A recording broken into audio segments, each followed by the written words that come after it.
Penembakan beruntun yang menewaskan sedikitnya 6 orang terjadi di wilayah Turki Selatan. Pelaku diduga menyerang sejumlah lokasi berbeda.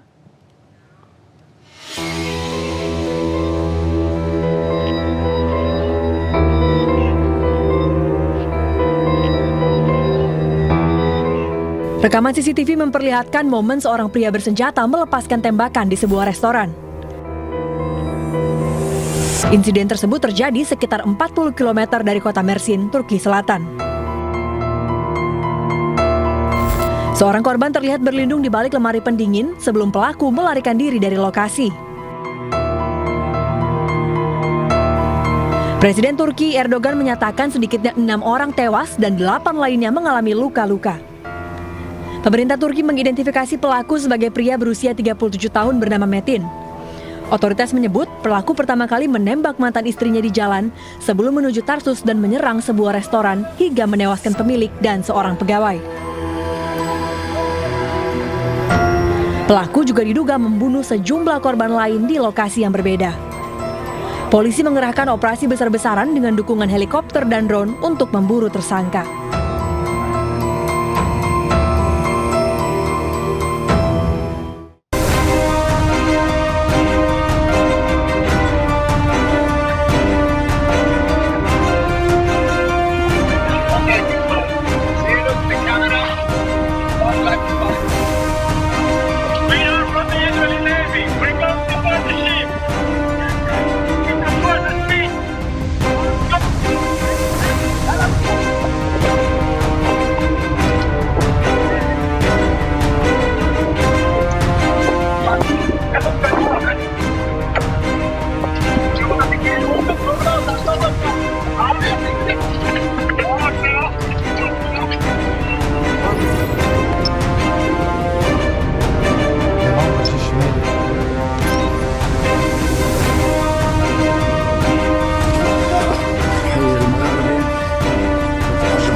Tunda serangan ke Iran karena permintaan pemimpin kawasan Timur Tengah.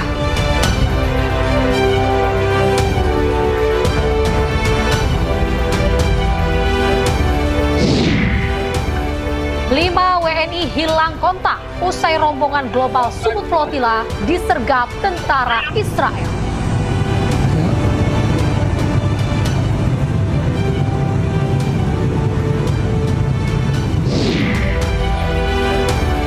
IHSG melemah. Wakil Ketua DPR RI, Sufmi Dasko Ahmad dan CEO Danantara sambangi Bursa Efek Indonesia.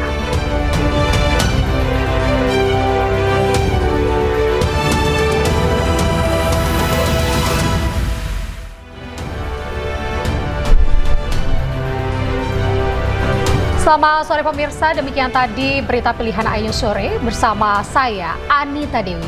Kita awali Ayu Sore hari ini dengan informasi setelah sebelumnya sempat mengeluarkan ancaman menyerang Iran, Amerika Serikat mengumumkan menunda serangan. Penundaan ini karena permintaan pemimpin kawasan Timur Tengah setelah negosiasi untuk mengakhiri perang.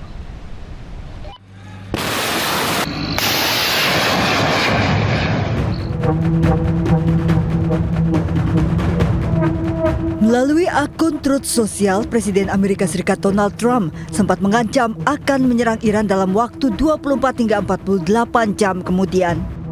Namun akhirnya Amerika mengumumkan menunda serangan ke Iran. Penundaan serangan diminta oleh Emir Qatar Sheikh Tamim bin Hamad Al Thani, putra mahkota Arab Saudi Mohammed bin Salman, dan Presiden Uni Emirat Arab Mohammed bin Zayed Al Nahyan. Trump menyebut para pemimpin Teluk telah melakukan negosiasi serius untuk mengakhiri perang dan negosiasi tersebut akan diterima oleh Amerika. Trump juga menegaskan tak ada senjata nuklir untuk Iran. I've put it off for a little while, hopefully maybe forever, but possibly for a little while, because we've had very big discussions with Iran, and we'll see what they amount to. I was asked by Saudi Arabia, Qatar, UAE, and some others if we could put it off for 2 or 3 days, a short period of time, because they think that they are getting very close to making a deal, and if we can do that where there's no nuclear weapon going into the hands of Iran, I think, and if they're satisfied, we will be probably satisfied also. Belum jelas apakah ada terobosan dalam negosiasi yang tertunda untuk akhiri perang Amerika dan Israel dengan Iran. Namun Trump tegaskan siap melanjutkan serangan penuh berskala besar terhadap Iran jika kesepakatan dengan Iran tidak tercapai. Trump berulang kali mengancam akan menyerang Iran, namun hingga kini ancaman Trump tidak terbukti. Sementara Iran selalu siap menghadapi serangan Amerika, bahkan Garda Revolusi Iran menggelar latihan perang skala besar digelar non-stop 5 hari 5 malam. Iran juga memanggil semua generasi mudanya untuk segera mendaftar bela negara. Saat ini sudah 10 juta anak muda Iran terdaftar sebagai relawan bela negara. Bahkan Garda Revolusi Iran sudah menggelar pelatihan perang bagi warga sipil dan siap mempersenjatai warga sipil.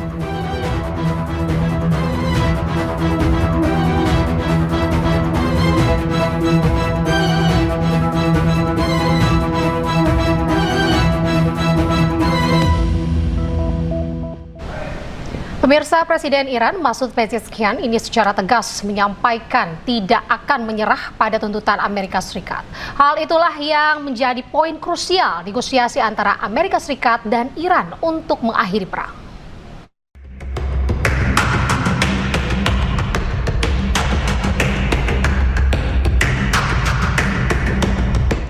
Presiden Iran Masoud Pezeshkian secara tegas menyampaikan jika pihaknya tidak akan menyerah pada tuntutan Amerika Serikat. Ia juga menyatakan pihaknya tidak akan bisa dipaksa dengan kekerasan.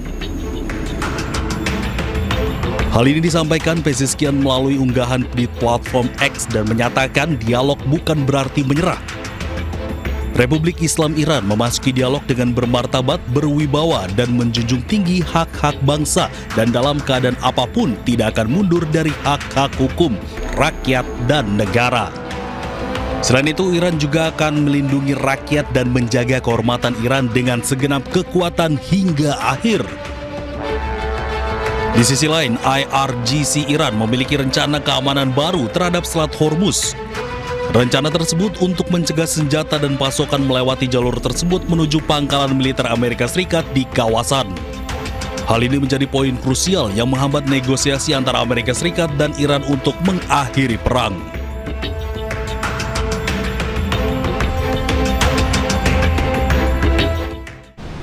Pemirsa, kapal-kapal komersial dan tanker minyak masih terlihat menumpuk di Selat Hormuz. Iran memperketat kontrol dan juga mewajibkan izin dengan militer Iran untuk melewati selat tersebut. Iran menegaskan kedaulatannya atas Selat Hormuz dengan mewajibkan semua kapal komersial yang akan melintas untuk berkoordinasi langsung dengan Angkatan Laut IRGC. Iran juga melarang kapal yang memiliki keterkaitan dengan Amerika Serikat dan sekutunya untuk melintas. Kapal-kapal dari negara yang tidak terlibat blokade ataupun negara sahabat seperti kapal Tiongkok, Jepang, Rusia, India, dan Pakistan yang diberi prioritas dan jalur aman untuk melintas. Sementara itu, situasi kian memanas ketika Amerika Serikat membuat blokade tandingan di Selat Hormuz. Meski begitu, dilaporkan bahwa kapal tanker Iran ini berhasil melewati blokade Amerika Serikat.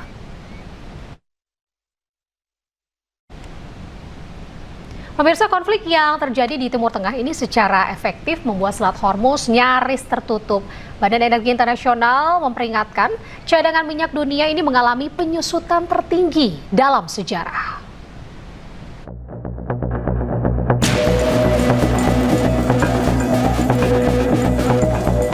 Konflik yang terjadi di Timur Tengah secara efektif membuat Selat Hormuz nyaris tertutup. Badan Energi Internasional atau International Energy Agency (IEA) memperingatkan cadangan minyak dunia yang mengalami penyusutan tertinggi dalam sejarah.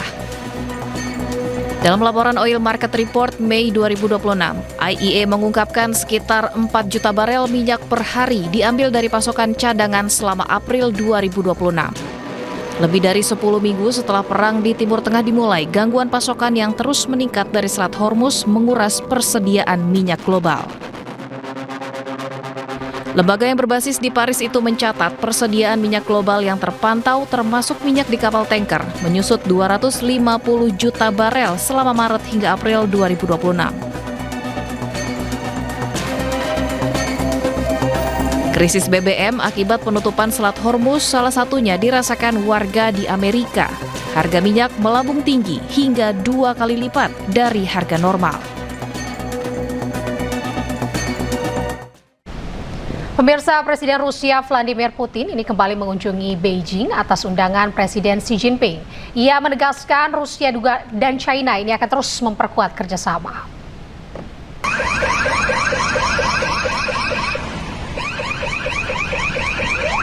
Presiden Rusia Vladimir Putin tiba di Beijing, China. Ia menyebut hubungan strategis Rusia dengan China memainkan peran besar dalam menjaga stabilitas dunia.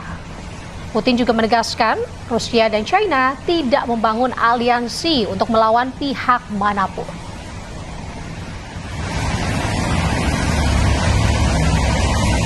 Приветствую вас.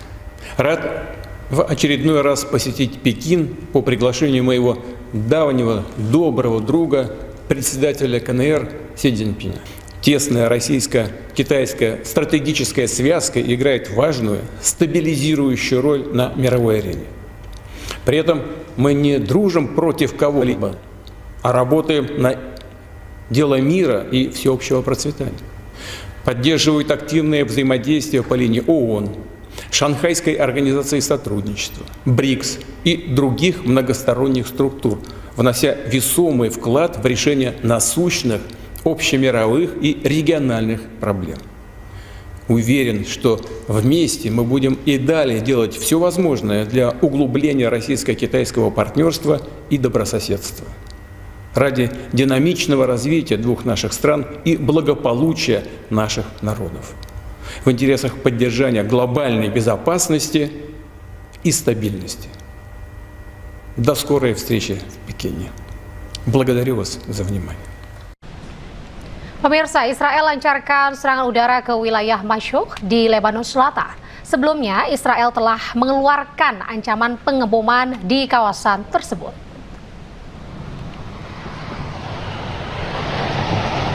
Pesawat tempur Israel menggempur sebuah bangunan di kawasan Mashouk, Lebanon Selatan. Ledakan besar disertai kobaran api dan asap tebal membumbung dari lokasi serangan. Serangan dilancarkan dini hari saat warga masih tertidur di rumah masing-masing. Sebelumnya, militer Israel telah mengeluarkan ancaman pengeboman.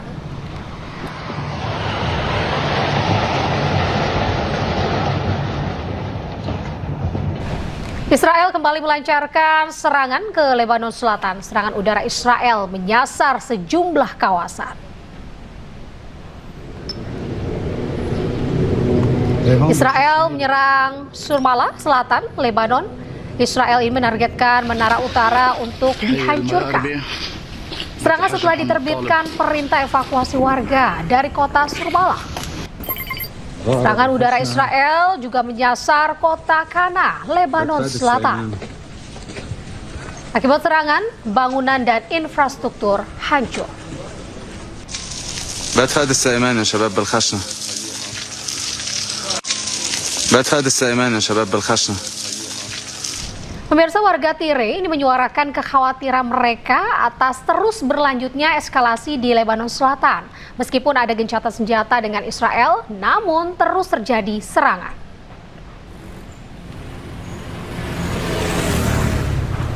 Suara ledakan yang sesekali terdengar membuat warga hidup dalam ketidakpastian.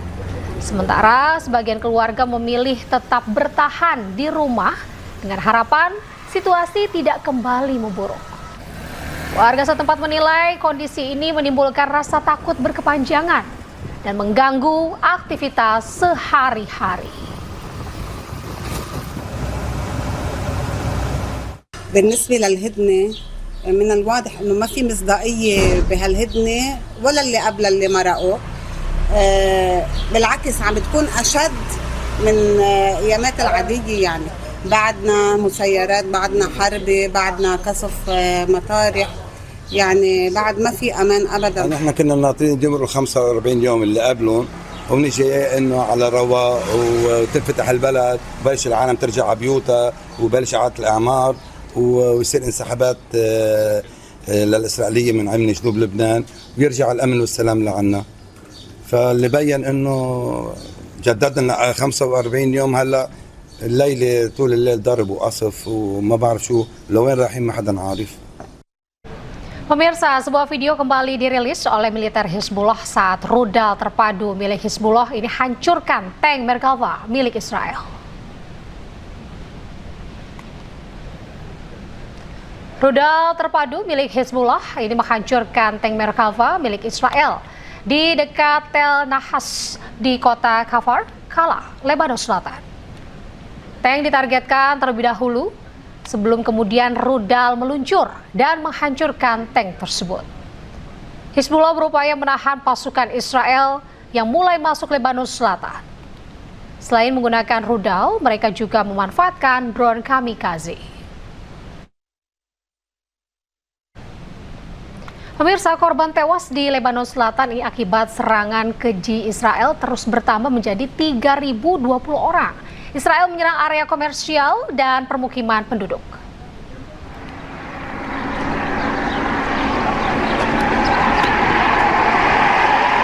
Gelombang serangan Israel ke Lebanon menelan korban jiwa dalam jumlah besar. Operasi pencarian dan penyelamatan masih berlangsung di berbagai lokasi. Tim penyelamat bekerja tanpa henti mengevakuasi korban yang tertimbun reruntuhan bangunan sekaligus mengidentifikasi jenazah termasuk melalui uji DNA karena banyak korban yang sulit dikenali secara langsung. Menurut Kementerian Kesehatan Lebanon, dengan laporan terbaru menyebutkan bahwa jumlah korban dari serangan berkelanjutan oleh Israel ini mencapai 3.020 orang tewas dan 9.273 orang terluka. Eskalasi ini memperdalam krisis kemanusiaan sekaligus juga memicu kekhawatiran akan meluasnya konflik di kawasan.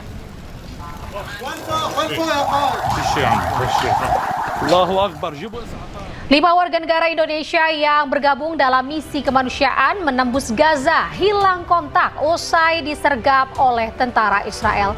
Informasi selengkapnya jangan lewatkan usai jeda di iNews Sore.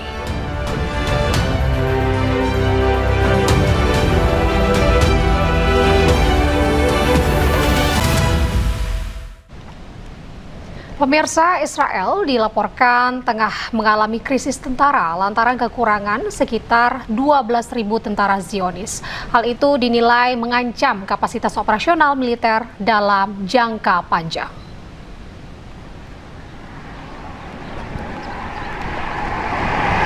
Dari jumlah sekitar 7.000 dibutuhkan untuk posisi tempur di tengah meningkatnya tekanan akibat konflik di berbagai front. Militer Israel berulang kali memperingatkan bahwa situasi akan semakin memburuk dan dikhawatirkan militer Israel tidak akan mampu memenuhi misi jangka panjang. Media Israel menyebut meningkatnya operasi militer di Gaza, tepi barat, Lebanon, dan Suriah turut mempercepat kelelahan fisik dan psikologis tentara.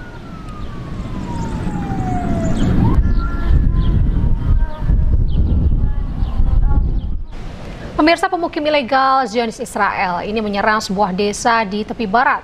Selain membakar ladang zaitun, pemukim Zionis Israel juga berupaya untuk membakar rumah warga Palestina.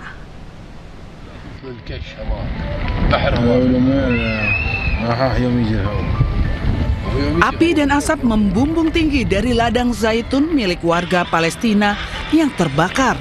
Peristiwa ini terjadi saat serangan pemukim ilegal Israel di desa Al-Mukhair, tepi barat. Tidak hanya membakar ladang zaitun, pemukim Zionis Israel juga berupaya membakar rumah-rumah yang dihuni warga Palestina.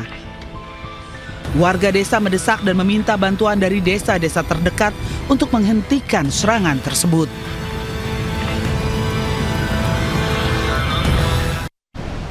Pemirsa, krisis kemanusiaan di Gaza terus memburuk di tengah ancaman kelaparan. Seorang anak perempuan menangis saat mengantre bantuan makanan.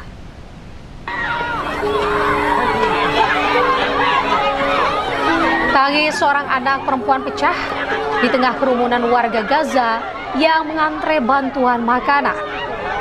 Warga Gaza, khususnya di wilayah utara, menghadapi ancaman kelaparan serius akibat blokade wilayah. Anak-anak menjadi kelompok paling rentan yang terdampak krisis pangan berkepanjangan. Video ini menggambarkan krisis kemanusiaan yang semakin memburuk di Gaza.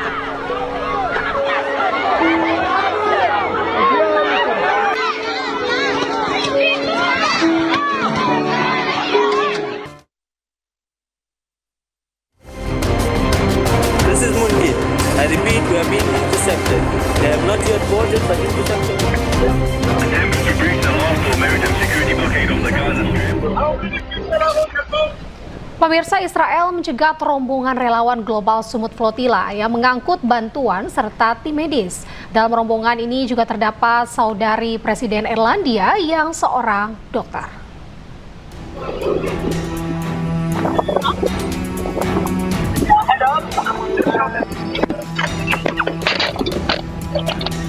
Rekaman CCTV kapal terlihat militer Israel bersenjata lengkap mengejar armada Global Sumut Flotilla. Mereka tetap memaksa naik ke atas kapal meski armada Global Sumut Flotilla merupakan armada sipil. Puluhan armada Global Sumut Flotilla yang membawa relawan, tim medis dan bantuan kemanusiaan dicegat Israel di perairan Siprus. Netanyahu merilis video tengah memantau operasi penjegatan Israel ke kapal relawan Global Sumut Flotilla dari markas militer di Tel Aviv. Netanyahu berkomunikasi dengan Komandan Pasukan Angkatan Laut Israel. Netanyahu menyebut armada Global Sumut Flotilla sebagai rencana jahat untuk memecah isolasi Israel kepada militan Hamas di Gaza. Padahal armada Global Sumut Flotilla dengan puluhan kapal yang mengangkut ratusan relawan berusaha menembus blokade Israel membawa bantuan untuk warga Gaza. Sementara dalam rombongan armada terdapat Margaret Connolly, saudari Presiden Irlandia Catherine Connolly yang merupakan seorang dokter. If you are watching this video, it means I have been kidnapped from my boat in the flotilla by the Israeli occupying forces and am now being held illegally in an Israeli prison. Sebelumnya Israel juga menahan seratusan relawan Global Sumut Flotilla meski telah dibebaskan.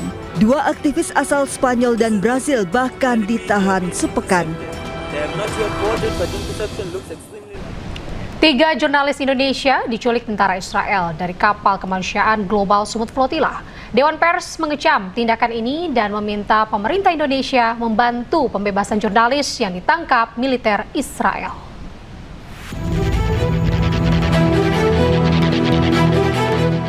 Data dari situs Global Sumut Flotilla ORG hingga Selasa dini hari ada 22 kapal yang dicegat di lepas pantai, 37 kapal dicegat di Laut Mediterania, 309 peserta diculik oleh tentara Zionis Israel. Jurnalis Indonesia yang diculik penjajah Israel yakni Bambang Nuroyono, Andre Prasetyo, dan Taudi Badai.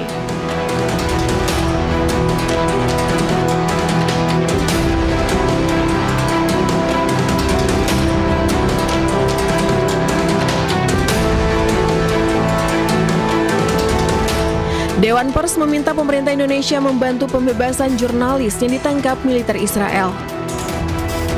Dewan Pers menyatakan, 1. Mengecam tindakan Angkatan Laut Israel. 2. Meminta pemerintah Indonesia menempuh jalur diplomatik luar biasa untuk membebaskan wartawan dan warga sipil Indonesia serta memulangkannya ke tanah air. Angkatan Laut Israel mencegat dan menangkap kru dan awak kapal Global Sumut Flotilla pada Senin kemarin. Jurnalis Andre Prasetyo hilang kontak di perairan dekat Gaza setelah logistik kemanusiaan yang ditumpanginya dicegat oleh militer Israel.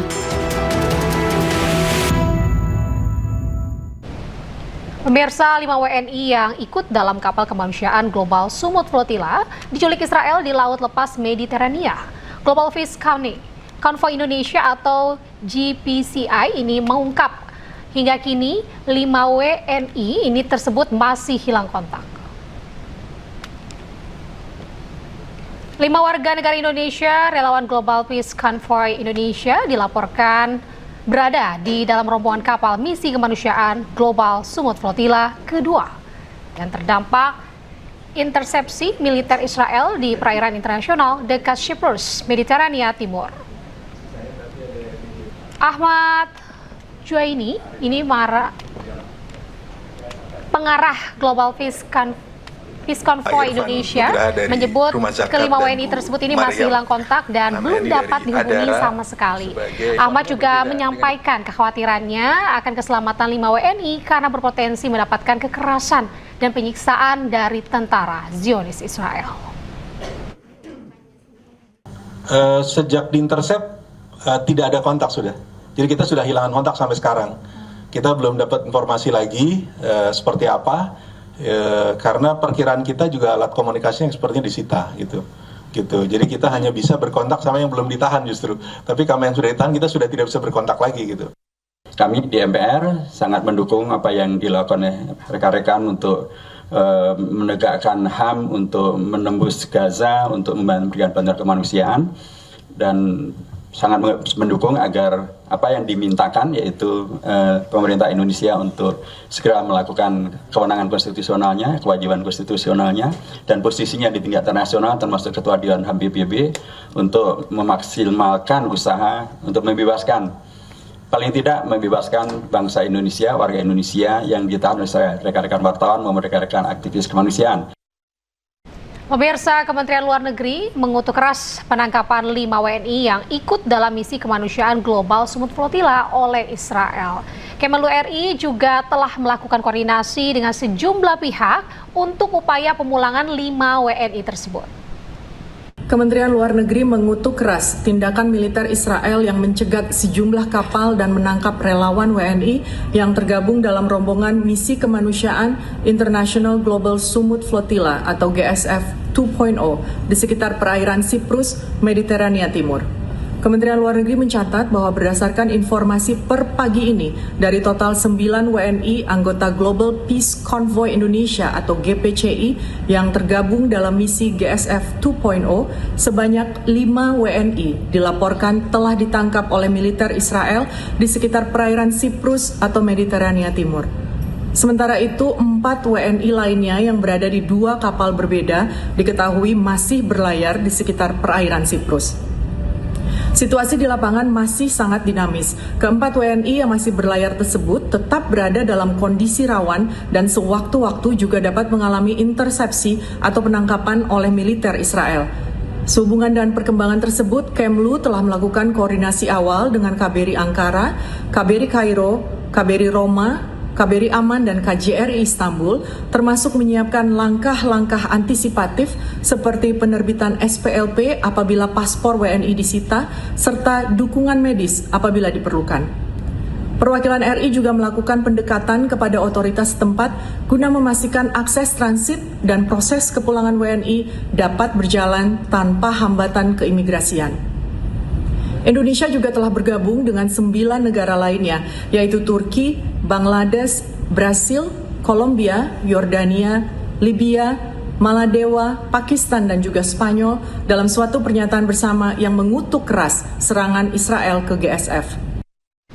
Pemirsa, jumlah kapal rombongan aktivis Global Sumut Flotilla ini lolos dari pencegatan yang dilakukan tentara Israel. Rombongan kini sedang dalam perjalanan menuju Gaza. Command Center Sumut Nusantara merilis video kapal rombongan aktivis Global Sumut Flotilla yang melintasi Mediterania menuju Gaza. Rombongan ini berhasil lolos dari pencegatan yang dilakukan tentara Israel.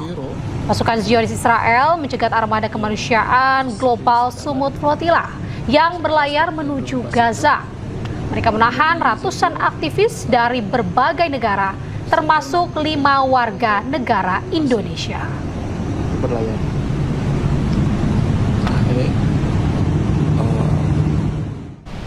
Di balik aksi penculikan dan pencegatan kapal Global Smooth Flotilla, ada peran Perdana Menteri Israel Benjamin Netanyahu. Netanyahu ini bahkan dengan bangga telah membatalkan rencana yang disebutnya aksi jahat yang hendak menerobos Gaza. תעביר בבקשה את ברכותיי לכל חיילי הכוח, אני חושב שאתם עושים עבודה יוצאת מן הכלל, גם במשט הראשון וגם בחלק הזה, ובעצם מעיינים, מבטלים תוכנית זדונית שנועדה לפרוץ את הבידוד שאנחנו עושים למחבלי החמאס בעזה.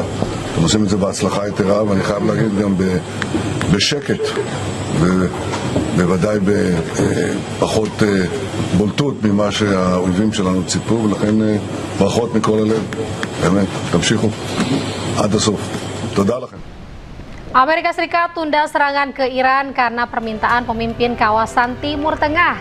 Jangan lewatkan informasi selengkapnya sesaat lagi, tetaplah di Ayu Sore.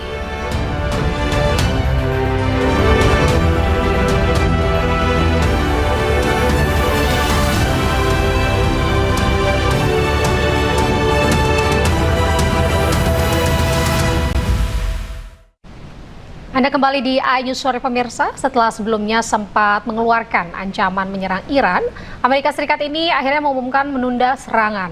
Penundaan karena permintaan pemimpin kawasan Timur Tengah setelah negosiasi untuk mengakhiri perang.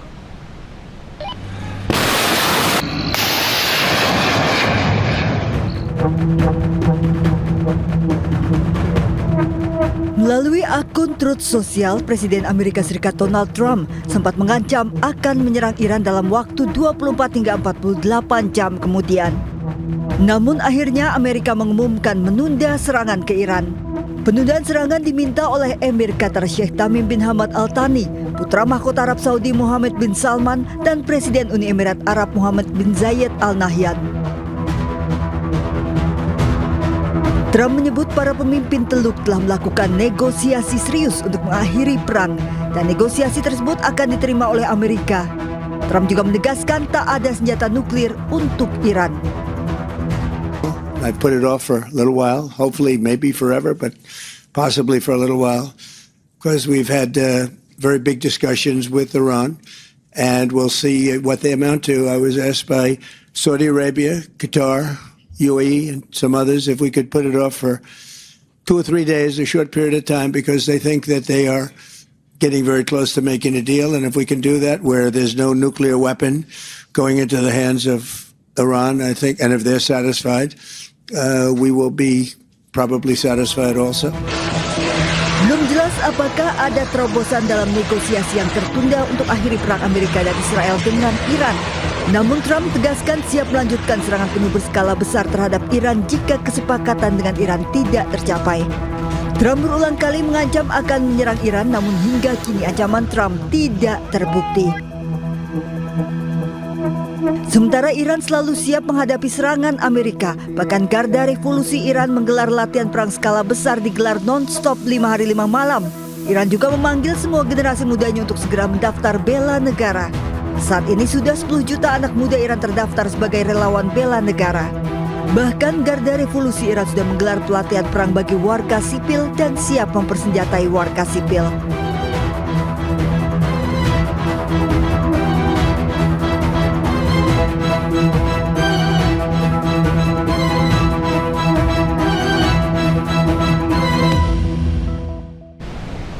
Pemirsa, apakah benar penundaan serangan AS ke Iran ini karena adanya permintaan dari pemimpin kawasan Timur Tengah?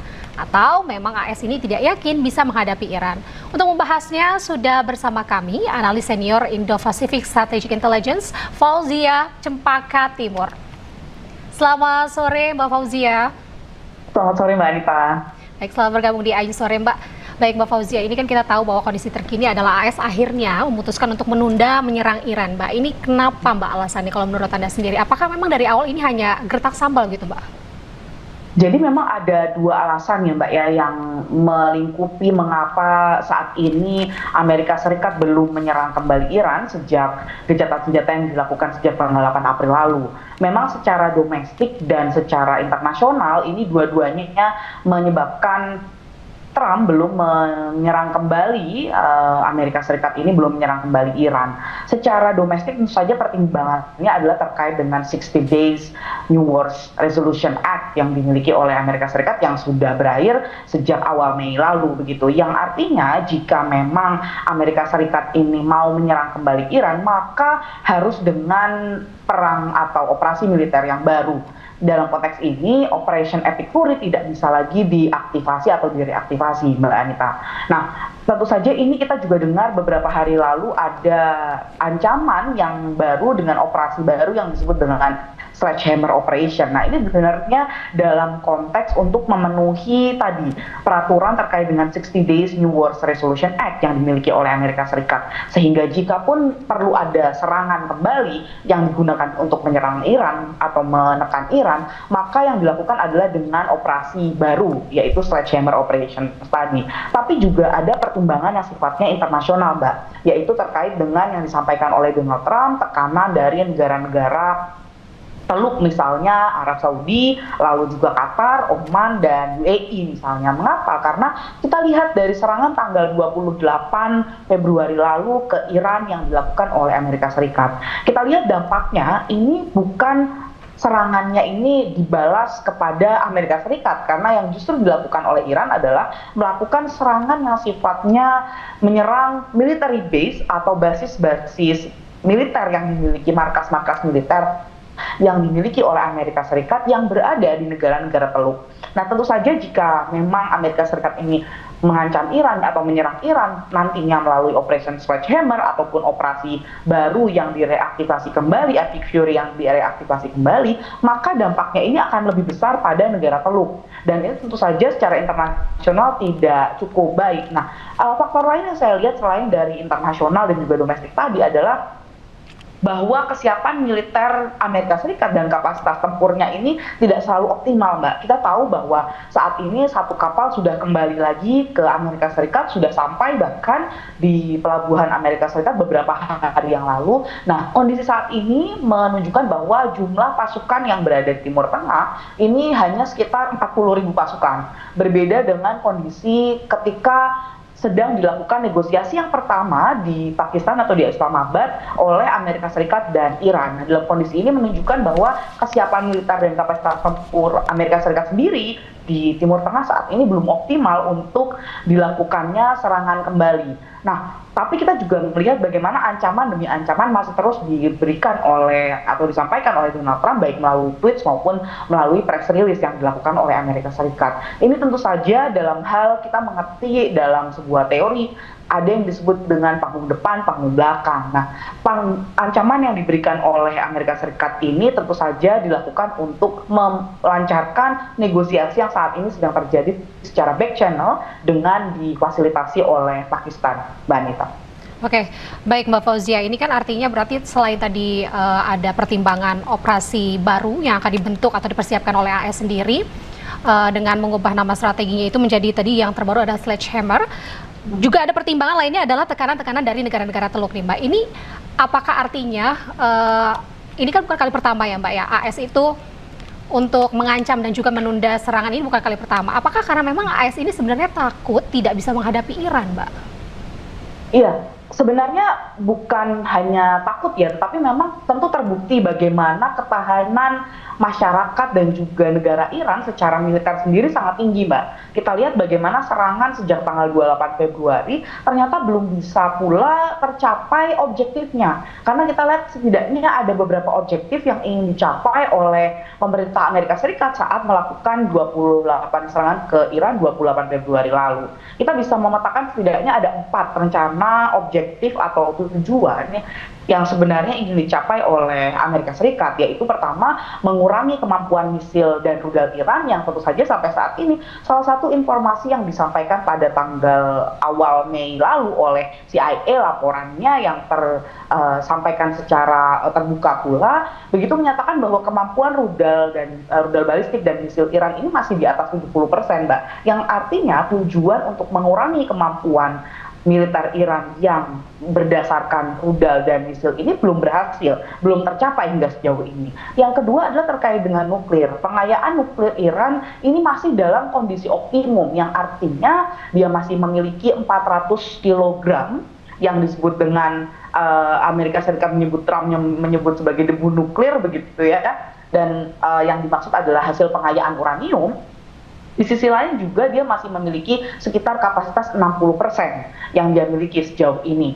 Nah, ini yang menunjukkan bahwa tujuan objektifnya ini belum tercapai, begitu Mbak.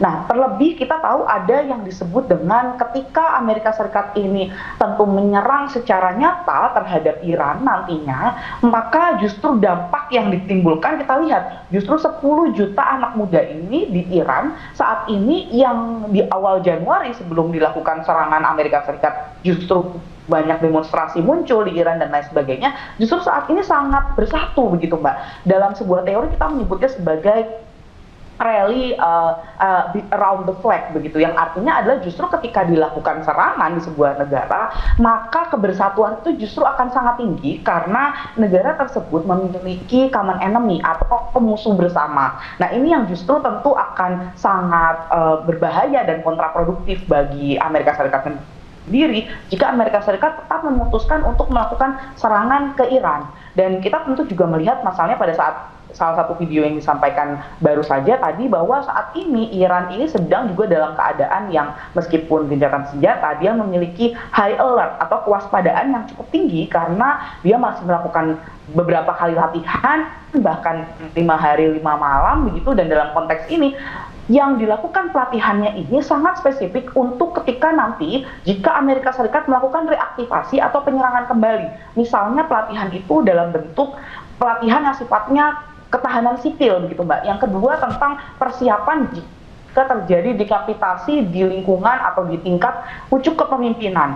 Yang ketiga adalah terkait dengan kemampuan nuklir dan misil. Nah, ini sangat spesifik jika nantinya serangan Amerika Serikat ini benar-benar terwujud, maka pelatihan-pelatihan yang dilakukan oleh IRGC ini menjadi harus diimplementasikan atau dilakukan di dalam aksinya begitu. Nah, ini menunjukkan bagaimana sebenarnya ancaman-ancaman berulang yang dilakukan oleh Trump tadi sebenarnya dilakukan memang untuk menekan di meja negosiasi begitu. Nah, dibandingkan hanya atau memang melakukan serangan yang sifatnya nyata begitu, karena tentu saja serangan yang sifatnya nyata ini tidak hanya merugikan bagi Iran nantinya, tetapi juga merugikan bagi Amerika Serikat sendiri dan sekutunya yang berada di negara-negara Teluk. Nah, saya melihat saat ini justru ada yang disebut dengan spiral of threat. Salah satu teori ini yang menyebutkan bahwa jika sebuah negara ini menyerang atau mengancam semakin keras, sebenarnya dia sudah hampir mencapai pada titik negosiasinya begitu. Yang artinya saat ini ketika serangan atau ancaman Amerika Serikat ini ancaman serangan ini semakin meningkat, maka sebenarnya di meja perundingan ini sebenarnya juga keinginan untuk mencapai perdamaian atau titik temu ini semakin tinggi, Mbak Anita. Baik, Mbak Fauzia, itu artinya berarti memang poinnya adalah target AS terhadap Iran ini belum tercapai begitu ya Mbak ya? Betul. Mbak, ini betul, kan Iran tetap pada pendiriannya gitu ya Mbak. Apakah ini karena yakin bisa menghadapi Amerika Serikat? Betul Mbak. Nah, ini kita lihat memang sangat konsekuensi dan pola yang dimiliki oleh Iran sendiri memang menunjukkan bagaimana Iran ini sangat mengerti apa yang ingin dicapai begitu ya. Saat ini memang ada permintaan tuntutan dari Iran sendiri terkait dengan misalnya satu yang pertama adalah terkait dengan insentif begitu, dan insentif perang, penggantian perang begitu. Nah, ini yang tentu saja saat ini masih diinginkan atau disampaikan oleh Iran terhadap Amerika Serikat, terutama pasca kembalinya Trump dari Beijing, Mbak. Nah, ini bentuk dari menunjukkan bagaimana Iran sendiri memang mengerti apa yang diinginkannya, dan di lapangan pun kita lihat ada kebersatuan atau kesatuan komando antara IRGC dengan Pezeshkian yang pada negosiasi pertama di Pakistan, kita lihat ini ada diskusi atau penyampaian dari Trump bahwa sebenarnya ada inkonsistensi begitu dari pucuk-pucuk pimpinan Iran. Nah, saat ini justru saya lihat bagaimana Iran ini sudah mulai satu suara kembali begitu ya Mbak ya, dalam hal negosiasi maupun di lapangan. Di lapangan tetap siap, dan di sisi lain, di sisi negosiasi pun tetap dengan permintaannya begitu. Nah, salah satu yang saya lihat saat ini mencapai atau hampir mencapai titik terang adalah terkait dengan aset yang dimiliki Iran yang saat ini masih dibekukan. Ini ada sedikit titik terang, informasi saat ini menyebutkan bahwa Amerika Serikat sudah mempertimbangkan bahwa tidak akan melepaskan 100% aset tersebut, tapi masih di angka 25%. Di sisi lain pun masih ada diskusi terkait dengan insentif penggantian perang yang penggantian korban atau perang yang saat ini terjadi, kerusakan dan lain sebagainya, yang saat ini sedang dipertimbangkan oleh Amerika Serikat di angka 1,5 miliar US dollar. Nah, jadi ini dua hal yang menurut saya saat ini menunjukkan bagaimana konsistensi Iran ini bersifat produktif terhadap perjuangan Iran hingga saat ini. Baik Mbak Fauzia, ini tadi Anda sempat sampaikan bahwa jika perang saat ini tuh intensitasnya semakin tinggi begitu tekanan yang terjadi, berarti ini tingkat untuk mencapai perdamaian itu atau negosiasi antara kedua belah pihak ini semakin mencapai puncaknya gitu ya Mbak Fauzia. Tapi kalau menurut Anda pribadi dari yang terjadi saat ini, siapa pihak yang benar-benar berniat untuk mengakhiri perang ini Mbak? AS ataukah Iran Mbak? Iya, kalau saya lihat memang kedua belah pihak tentu sudah dalam kondisi tidak akan atau tidak siap berperang begitu ya, sudah tidak siap kembali untuk mereaktivasi perang ini. Mengapa? Karena secara konteks pertama kita lihat dari tiga sisi, dari Amerika Serikat sendiri secara domestik harga terus meningkat, inflasi terus meningkat begitu ya Mbak ya, dan juga secara pengeluaran dan sampai saat ini belum ada green light atau lampu hijau dari Kongres untuk memberikan anggaran tambahan yang diminta oleh Pete Hegseth untuk operasi Big Fury atau bahkan operasi baru Sledgehammer. Itu dari Amerika Serikat sendiri. Dari Iran tentu kita lihat bagaimana Iran ini juga secara ekonomi ini sudah juga terbebani, meskipun Iran sendiri lebih siap secara dalam konteks pertahanan, karena misalnya dalam konteks double blokade yang dilakukan oleh Amerika Serikat dan juga terhadap Selat Hormuz ini sudah dicari konteksnya. Nah, yang ketiga Mbak, mungkin terkait Israel tadi, Israel sendiri juga memiliki banyak front yang tentu membatasi gerak, dan ini saya melihat bagaimana ini tentu membebani ketiga belah pihak dan semuanya ingin segera mencapai perdamaian, Mbak. Baik, terima kasih banyak Mbak Fauzia Cempaka Timur. Terima kasih sudah bergabung di Ayu Sore pada hari ini. Salam sehat selalu, Mbak. Terima kasih, Mbak. Pemirsa, Wakil Ketua DPR RI Sufmi Dasko Ahmad sidak ke Bursa Efek Indonesia untuk memperkuat posisi bursa saham dalam negeri. Informasinya usai jeda sesaat lagi di Ayu Sore.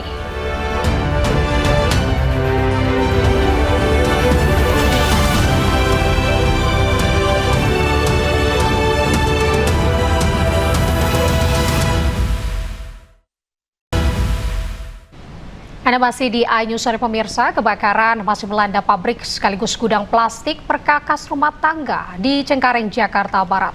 Hingga kini petugas pemadam kebakaran masih berjibaku memadamkan api. Merah bang, api udah keluar bang. Oh udah meledak bang. Pabrik sekaligus gudang plastik perkakas rumah tangga di Cengkareng, Jakarta Barat hingga kini masih terbakar. Kobaran api masih menyala di dalam gedung, bahkan sesekali terdengar suara ledakan. Merah bang, api udah keluar bang. Oh udah meledak bang. 24 unit mobil pemadam kebakaran dan 140 personil dikerahkan. Belum diketahui pasti penyebab kebakaran ini, namun kebakaran yang terjadi sejak Senin sore diduga terjadi akibat hubungan arus pendek listrik. Dari Jakarta, Miftahul Gani, iNews melaporkan. Pemirsa, Wakil Ketua DPR RI Sufmi Dasko Ahmad sidak ke Bursa Efek Indonesia. Ia berdiskusi banyak untuk memperkuat posisi bursa saham dalam negeri.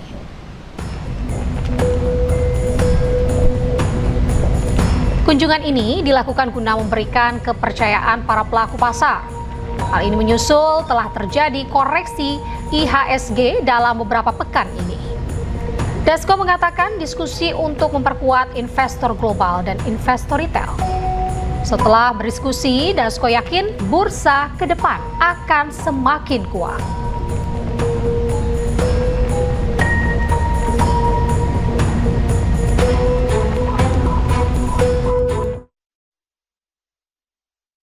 Memanggil sejumlah menteri hingga gubernur BI ke Istana Negara. Pemanggilan ini dilakukan di tengah melemahnya nilai tukar rupiah terhadap dolar Amerika Serikat. Gimana Pak rupiah Pak? Rupiah Pak gimana Pak? Menteri Koordinator Bidang Perekonomian Airlangga Hartarto, Menteri Keuangan Purbaya Yudisadewa, CEO Danantara Rosan Roslani, hingga Gubernur Bank Indonesia Peri Warjio hadir di Istana Kepresidenan memenuhi panggilan Presiden Prabowo. Pemanggilan dilakukan di tengah melemahnya nilai tukar rupiah terhadap dolar Amerika Serikat. Sejumlah kebijakan strategi dikeluarkan untuk menguatkan rupiah. Salah satunya dengan pengucuran dana 2 triliun rupiah per hari untuk mengintervensi pasar obligasi. Rupiah Pak gimana Pak? Rupiah gimana Pak? Kita udah masuk bond market bertahap ya. Asing juga udah masuk juga, jadi harusnya sih ke depan akan minggu-minggu ini akan lebih stabil. Saya akan masuk setiap hari ke bond market. Yang masuk ke bond market itu dananya berapa ya Pak? Tiap hari? Pengen tahu aja lah. Saya minta masuk 2 triliun setiap hari. Dananya dari mana aja berarti Pak? Pos anggaran apa? Kan kita masih punya beberapa tempat kan. Itu kan hanya cash management aja, jadi nggak masalah. Kan uangnya nggak hilang. Cuman diputar aja supaya ada sedikit sentimen positif di pasar obligasi. Biasanya kalau sentimen positif di situ, biasanya asing juga ikut masuk dan rupiah cenderung terkendali. Kenapa? Karena selama sepekan terakhir, nilai tukar dolar Amerika Serikat ini terhadap rupiah terus naik. Nilai tukar rupiah ini mencetak rekor terlemah sepanjang sejarah. Terpuruknya rupiah terlihat dari pergerakan kurs selama sepekan. Berdasarkan kurs BI hari ini, bahkan rupiah menyentuh level terendah Rp17.754.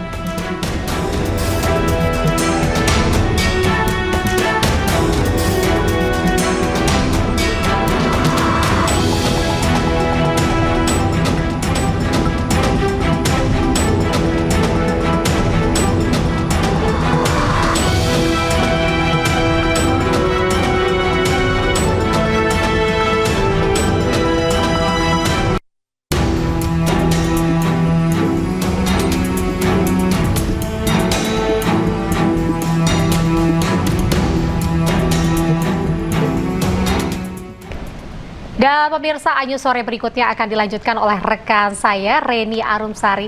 Halo, selamat sore Reni. Untuk informasi selanjutnya di Anyu Sore ada informasi apa lagi? Ya, selamat sore Anita dan pemirsa. Anyu Sore masih akan menghadirkan sejumlah informasi menarik. Di antaranya,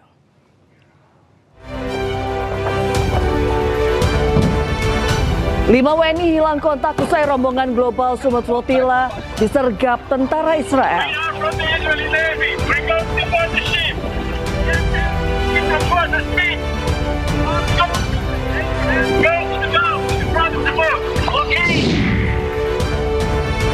Amerika Serikat tunda serangan ke Iran karena permintaan pemimpin kawasan Timur Tengah.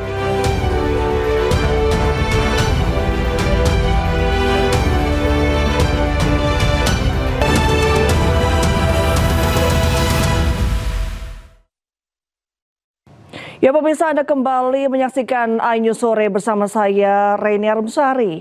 Pemirsa, kebakaran masih melanda pabrik sekaligus gudang plastik perkakas rumah tangga di Cengkareng, Jakarta Barat. Hingga kini petugas pemadam masih melakukan pemadaman.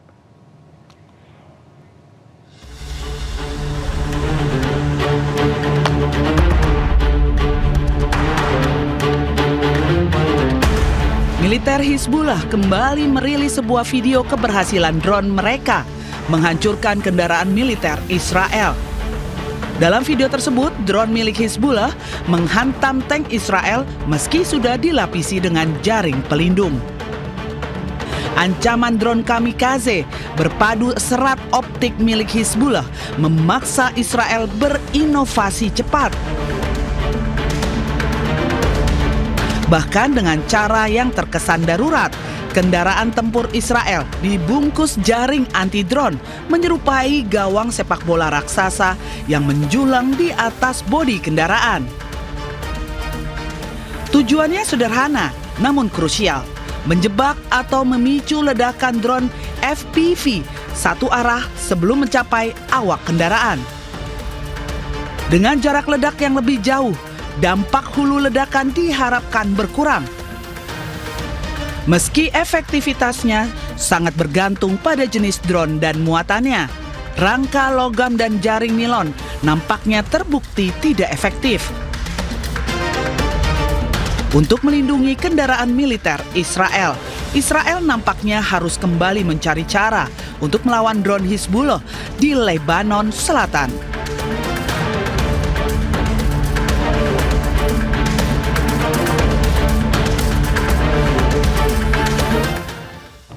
Pemirsa, baru saja adalah informasi terkait jaring raksasa yang melindungi kendaraan militer Israel berhasil ditembus oleh drone Hizbullah. Dan selanjutnya pemirsa, militer Israel membombardir wilayah Al-Fallujah, Gaza, Palestina. Serangan ini menghancurkan perumahan dan menewaskan warga sipil, termasuk perempuan dan anak-anak.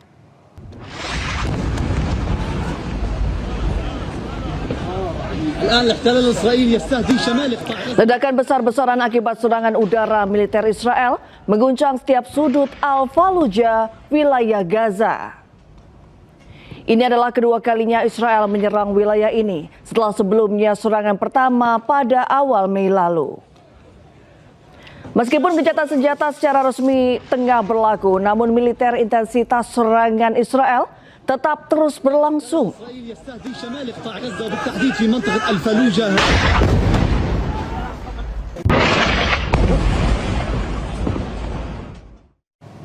Israel dilaporkan tengah mengalami krisis tentara lantaran kekurangan sekitar 12.000 tentara Zionis. Hal itu dinilai mengancam kapasitas operasional militer dalam jangka panjang.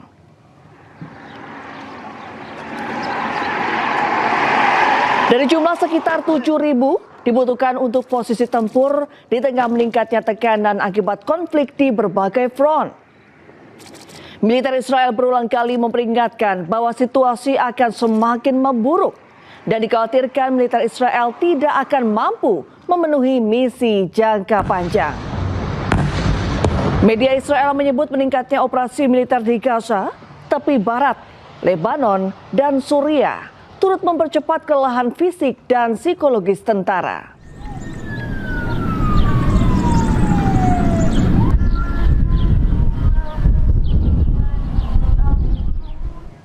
Pemukim ilegal Zionis Israel menyerang sebuah desa di tepi barat. Selain membakar ladang zaitun, pemukim Zionis Israel juga berupaya membakar rumah warga Palestina.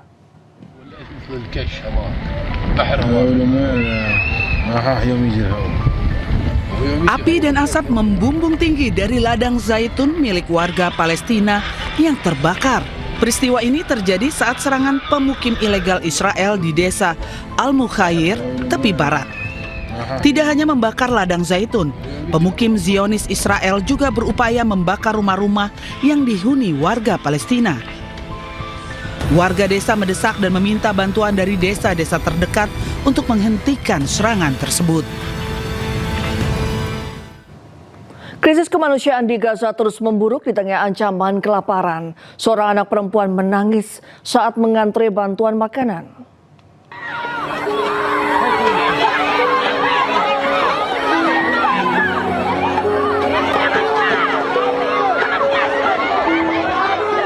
Tangis seorang anak perempuan pecah di tengah kerumunan warga Gaza yang mengantri bantuan makanan.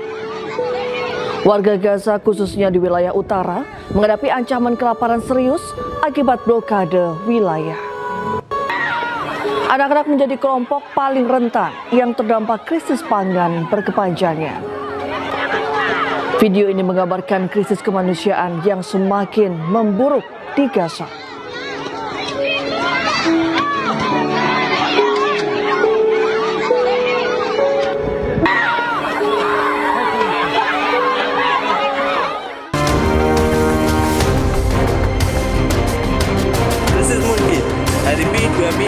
intercepted. They have not yet boarded, but it is something. Attempts to breach the lawful maritime security blockade of the Gaza Strip. Pemirsa, Israel mencegat rombongan relawan global Sumut Flotilla yang mengangkut bantuan serta tim medis. Dalam rombongan juga terdapat saudari Presiden Irlandia yang seorang dokter.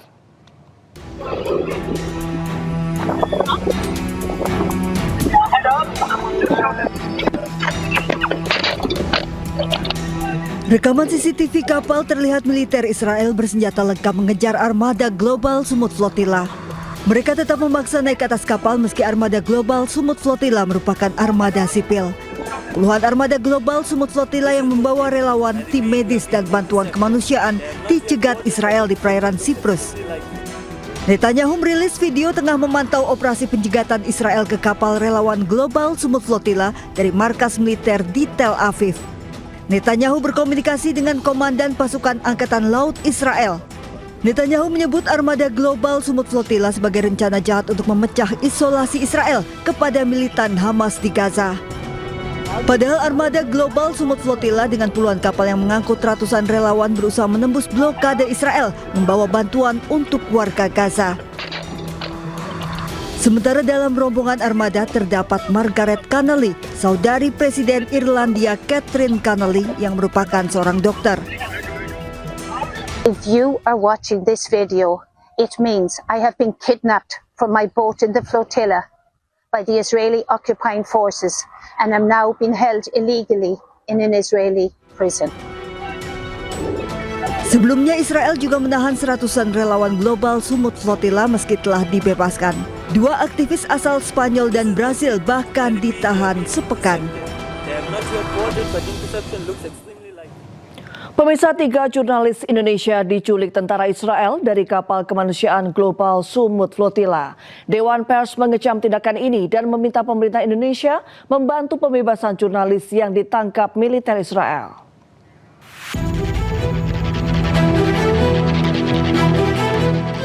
Data dari situs Global Sumut Flotilla ORG hingga Selasa dini hari ada 22 kapal yang dicegat di lepas pantai, 37 kapal dicegat di Laut Mediterania, 309 peserta diculik oleh tentara Zionis Israel. Jurnalis Indonesia yang diculik penjajah Israel yakni Bambang Nuroyono, Andre Prasetyo, dan Taudi Badai.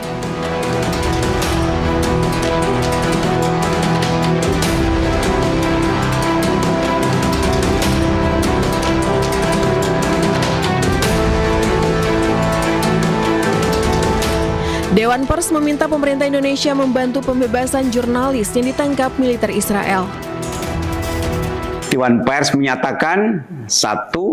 Mengecam tindakan Angkatan Laut Israel. 2. Meminta pemerintah Indonesia menempuh jalur diplomatik luar biasa untuk membebaskan wartawan dan warga sipil Indonesia serta memulangkannya ke tanah air. Angkatan Laut Israel mencegat dan menangkap kru dan awak kapal Global Sumut Flotilla pada Senin kemarin. Setelah negosiasi untuk mengakhiri perang.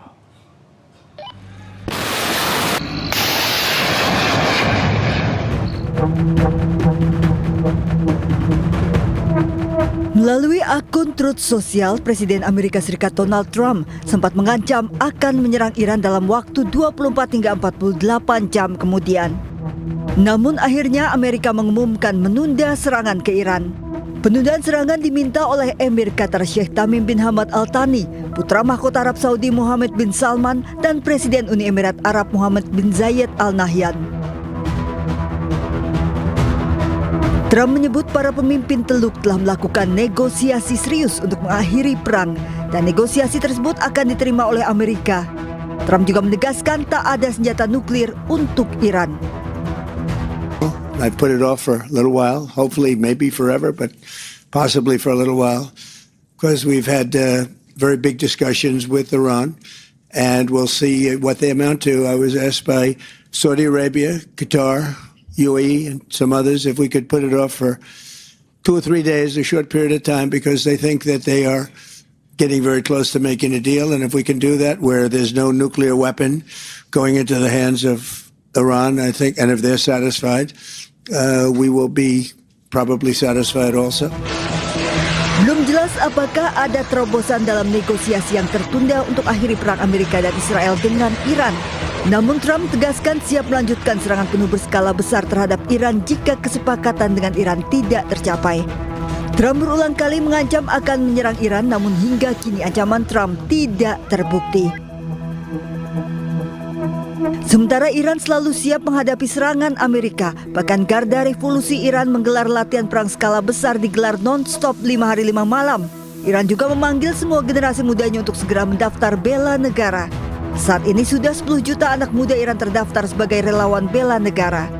Bahkan Garda Revolusi Iran sudah menggelar pelatihan perang bagi warga sipil dan siap mempersenjatai warga sipil.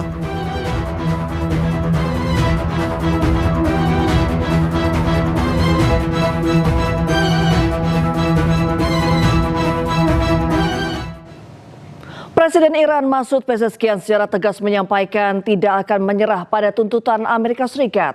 Hal itulah yang menjadi poin krusial negosiasi antara Amerika Serikat dan Iran untuk mengakhiri perang.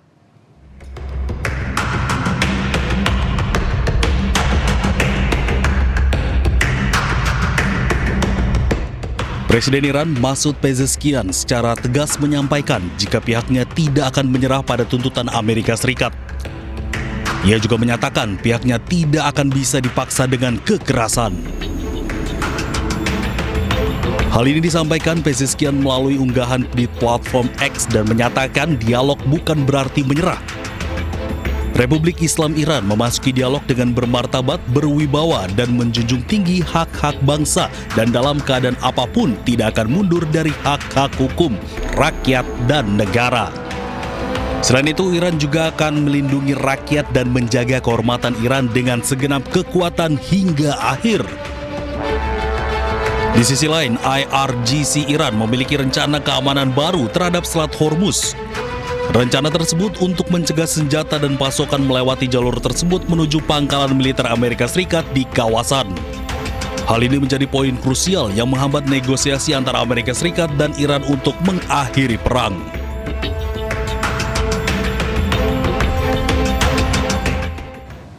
Armada nyamuk Iran menantang Angkatan Laut Amerika Serikat di Selat Hormuz. Armada nyamuk dirancang untuk mengganggu dan mengacaukan pelayaran.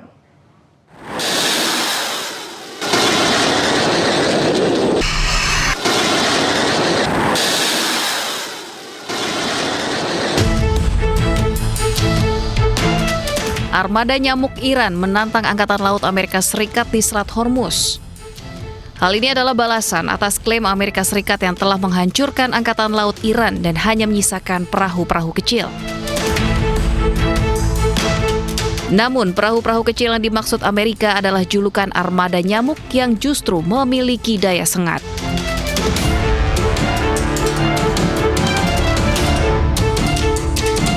Ukuran perahu cepat jauh lebih kecil dari kapal tempur Angkatan Laut AS atau kapal tanker minyak. Perahu-perahu ini seringkali mengepung target untuk menyulitkan sensor dan sistem pertahanan. Taktik ini efektif pada jalur perairan sempit seperti Selat Hormuz karena target besar tidak bisa bermanuver dengan mudah. Meskipun kecil, armada nyamuk dilengkapi persenjataan berat termasuk senjata mesin, roket, ranjau laut atau rudal anti kapal.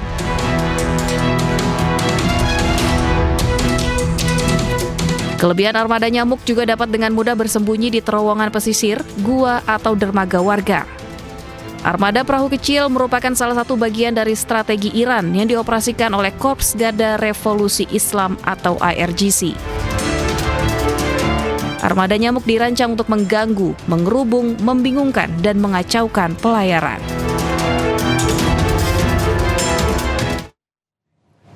Ya, kapal-kapal komersial dan tanker minyak masih terlihat menumpuk di Selat Hormuz. Iran memperketat kontrol dan mewajibkan izin dengan militer Iran untuk melewati selat tersebut.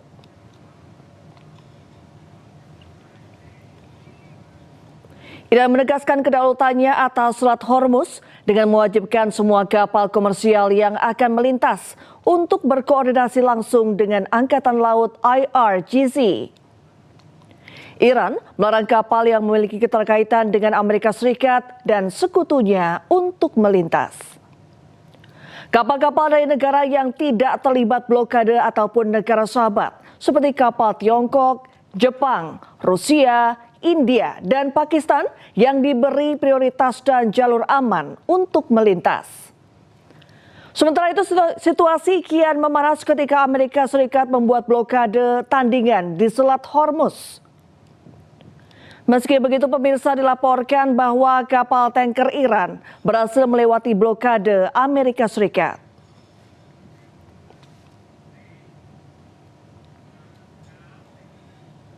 Pemirsa, konflik yang terjadi di Timur Tengah secara efektif membuat Selat Hormuz nyaris tertutup.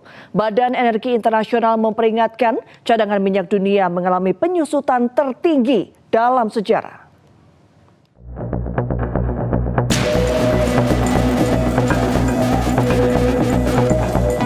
Konflik yang terjadi di Timur Tengah secara efektif membuat Selat Hormuz nyaris tertutup.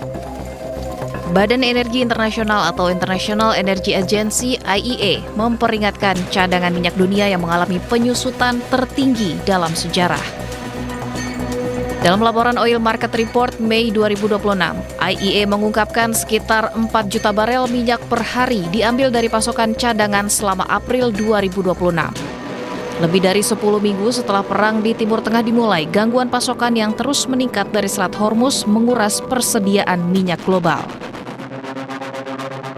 Lembaga yang berbasis di Paris itu mencatat persediaan minyak global yang terpantau termasuk minyak di kapal tanker menyusut 250 juta barel selama Maret hingga April 2026.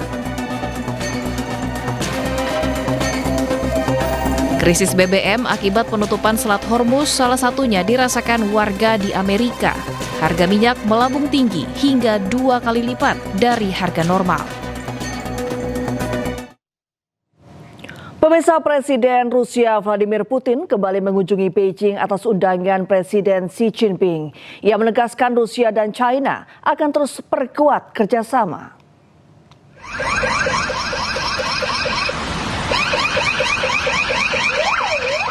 Presiden Rusia Vladimir Putin tiba di Beijing, China. Ia menyebut hubungan strategis Rusia dan China memainkan peran besar dalam menjaga stabilitas dunia. Putin juga menegaskan Rusia dan China tidak membangun aliansi untuk melawan pihak manapun. Приветствую вас. Рад в очередной раз посетить Пекин по приглашению моего давнего доброго друга, председателя КНР Си Цзиньпиня. Тесная российско-китайская стратегическая связка играет важную, стабилизирующую роль на мировой арене. При этом мы не дружим против кого-либо, а работаем на дело мира и всеобщего процветания. Поддерживают активное взаимодействие по линии ООН, Шанхайской организации сотрудничества, БРИКС и других многосторонних структур, внося весомый вклад в решение насущных общемировых и региональных проблем. Уверен, что вместе мы будем и далее делать все возможное для углубления российско-китайского партнерства и добрососедства ради динамичного развития двух наших стран и благополучия наших народов в интересах поддержания глобальной безопасности и стабильности. До скорой встречи в Пекине. Israel melancarkan serangan udara ke wilayah Machouk di Lebanon Selatan. Sebelumnya Israel telah mengeluarkan ancaman pengeboman di kawasan tersebut.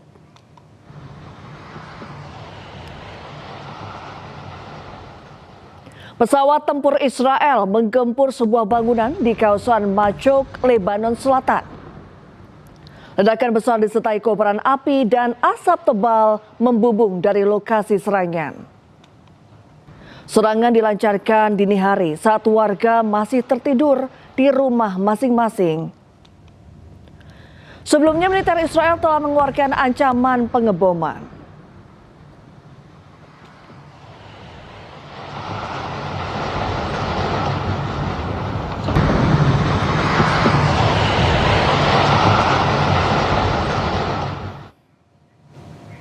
Ya, Israel kembali melancarkan serangan ke Lebanon Selatan. Serangan udara Israel menyasar sejumlah kawasan. Israel menyerang Surmala, selatan Lebanon. Israel menargetkan Menara Utara untuk dihancurkan. Serangan setelah diterbitkan perintah evakuasi warga dari kota Surmala. Serangan udara Israel juga menyasar kota Kana, Lebanon Selatan. Akibat serangan, bangunan dan infrastruktur hancur.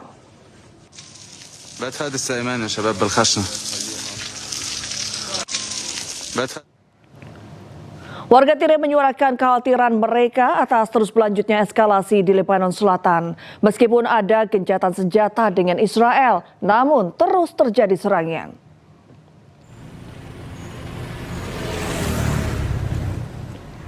Suara ledakan yang sesekali terdengar membuat warga hidup dalam ketidakpastian. Sementara sebagian keluarga memilih tetap bertahan di rumah dengan harapan situasi tidak kembali memburuk. Warga setempat menilai kondisi ini menimbulkan rasa takut berkepanjangan dan mengganggu aktivitas sehari-hari. بالنسبة للهدنة من الواضح انه ما في مصداقيه بهالهدنه ولا اللي قبل اللي مرقوا بالعكس عم بتكون اشد من ايامات العاديه يعني بعدنا مسيرات بعدنا حربه بعدنا قصف مطارح يعني بعد ما في امان ابدا. نحن كنا ناطرين يمروا 45 يوم اللي قبلهم وبنجي انه على رواق وتنفتح البلد وبلش العالم ترجع على بيوتها وبلش اعاده الاعمار ويصير انسحابات للإسرائيلية من عمن جنوب لبنان ويرجع الأمن والسلام لعنا. فاللي بين إنه جددنا 45 يوم هلا الليلة طول الليل ضرب وقصف وما بعرف شو لوين رايحين. Ya, sebuah video kembali dirilis oleh militer Hizbullah saat rudal terpadu milik Hizbullah menghancurkan tank Merkava milik Israel.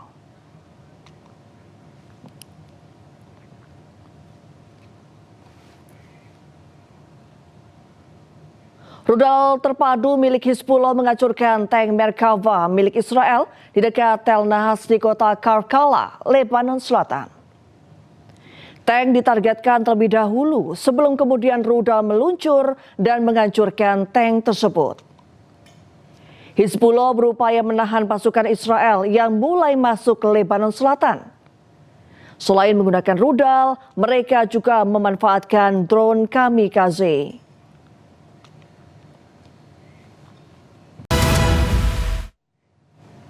Terima kasih Anda masih bersama kami pemirsa. Kebakaran masih melanda pabrik sekaligus gudang plastik perkakas rumah tangga di Cengkareng, Jakarta Barat. Hingga kini petugas pemadam masih berjibaku memadamkan api. Merah bang, api udah keluar bang. Oh udah meledak bang. Pabrik sekaligus gudang plastik perkakas rumah tangga di Cengkareng, Jakarta Barat hingga kini masih terbakar. Kobaran api masih menyala di dalam gedung, bahkan sesekali terdengar suara ledakan. Merah bang, api udah keluar bang. Oh udah meledak bang. 24 unit mobil pemadam kebakaran dan 140 personil dikerahkan. Belum diketahui pasti penyebab kebakaran ini, namun kebakaran yang terjadi sejak Senin sore diduga terjadi akibat hubungan arus pendek listrik. Dari Jakarta, Miftahul Gani, iNews melaporkan. Pemirsa, Hotman Paris, kuasa hukum PT MNC Asia Holding, mempertanyakan putusan perdata dalam perkara PT CMNP melawan kliennya. Putusan telah berkekuatan hukum tetap di tingkat Mahkamah Agung, namun berubah di 2026.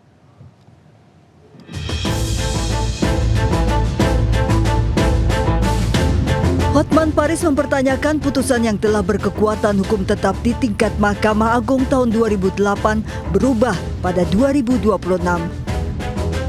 Hotman menilai kondisi tersebut mencerminkan buramnya penegakan hukum di Indonesia.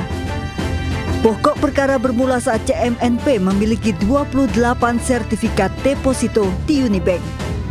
Namun bank tersebut ditutup pemerintah saat krisis moneter 2001 sehingga aset dan kewajibannya diambil alih oleh Badan Penyihatan Perbankan Nasional BPPN. BPPN menolak mencairkan deposito tersebut karena dianggap bertentangan dengan ketentuan Bank Indonesia yang mengatur penjaminan deposito harus menggunakan mata uang rupiah. Menolak gugatan CMNP karena direksi Unibank salah menerbitkan deposito yang bertentangan dengan peraturan penjaminan Bank Indonesia.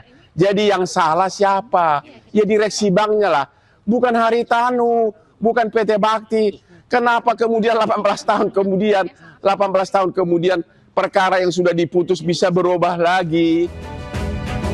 28 deposito ini juga pernah dibukukan dalam laporan keuangan CMNP hingga berujung restitusi pajak puluhan miliar dengan alasan rugi.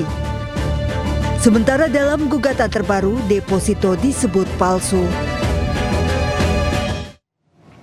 Pemirsa, Wakil Ketua DPR RI Sufmi Dasko Ahmad sidak ke Bursa Efek Indonesia. Ia berdiskusi banyak untuk memperkuat posisi bursa saham dalam negeri.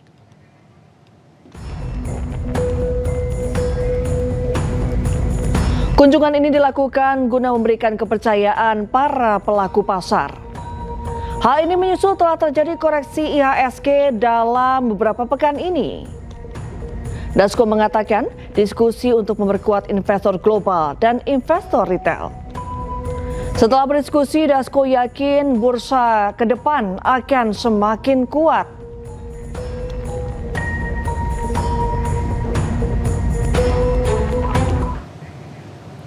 Pemirsa, Presiden Prabowo Subianto memanggil sejumlah menteri hingga Gubernur BI ke Istana Negara. Pemanggilan dilakukan di tengah melemahnya nilai tukar rupiah terhadap dolar Amerika Serikat.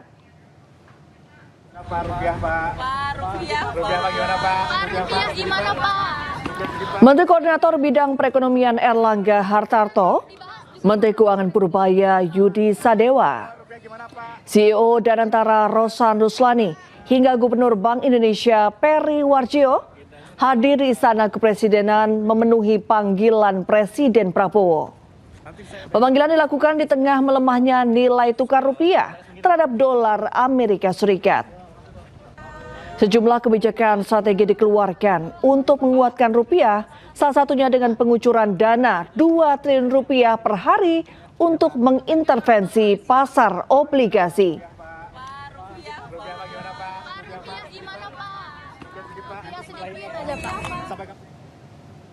Ya, selama sepekan terakhir nilai tukar dolar Amerika Serikat terhadap rupiah terus naik.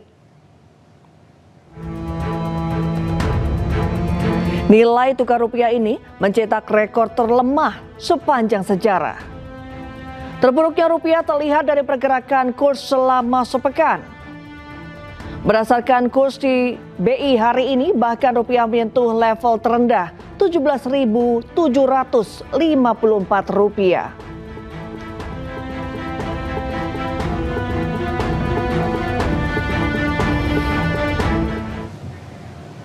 Di tengah melemahnya nilai tukar rupiah terhadap dolar Amerika, pemerintah tetap optimis. Presiden Prabowo bahkan bergurau selama Menteri Keuangan Purbaya masih tersenyum, rakyat tidak perlu khawatir.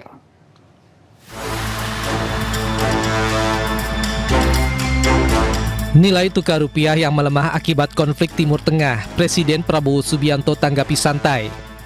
Prabowo memastikan kondisi Indonesia saat ini aman terkendali meski nilai tukar rupiah terhadap dolar Amerika Serikat anjlok menyentuh angka 17.000 lebih. Prabowo mengatakan selama Menteri Keuangan Purbaya masih bisa tersenyum, rakyat tak perlu khawatir. Purbaya sekarang populer banget, Purbaya itu. Selama Purbaya bisa senyum, tenang aja, nggak usah khawatir itu. Di sisi lain, Menteri Keuangan Purbaya Yudi Sadewa menyebut Presiden Prabowo jago urusan rupiah dan pemerintah tetap optimis meski nilai tukar rupiah melemah. Konteksnya begini, gimana Pak? Itu kan bicara di pedesaan, itu konteksnya di situ untuk orang sana. Bukan berarti Pak Presiden nggak ngerti rupiah, dia kan jago, beneran. Nilai tukar rupiah saat ini telah menyentuh Rp17.754 per dolar Amerika Serikat. Namun pemerintah menyebut kenaikan dolar bukan fenomena yang hanya dialami Indonesia, melainkan bagian dari dinamika pasar global yang dirasakan seluruh negara. Tim Liputan iNews melaporkan. Pemirsa, Kepala Staf Angkatan Darat Jenderal TNI Maruli Simanjuntak buka suara ihwal film Pesta Babi. Maruli mempersilahkan untuk bebas berpendapat terkait film tersebut.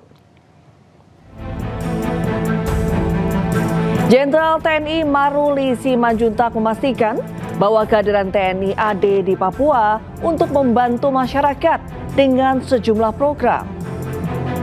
Ia juga memastikan pengawasan dan pelarangan pemutaran film Pesta Babi adalah koordinasi dari pemerintah daerah.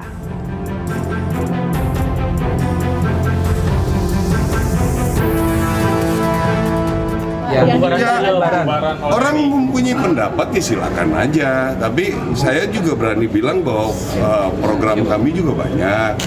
Itu pendapat-pendapat orang bahwa seolah-olah kita mempekerjakan begitu kan bukan kepentingan TNI.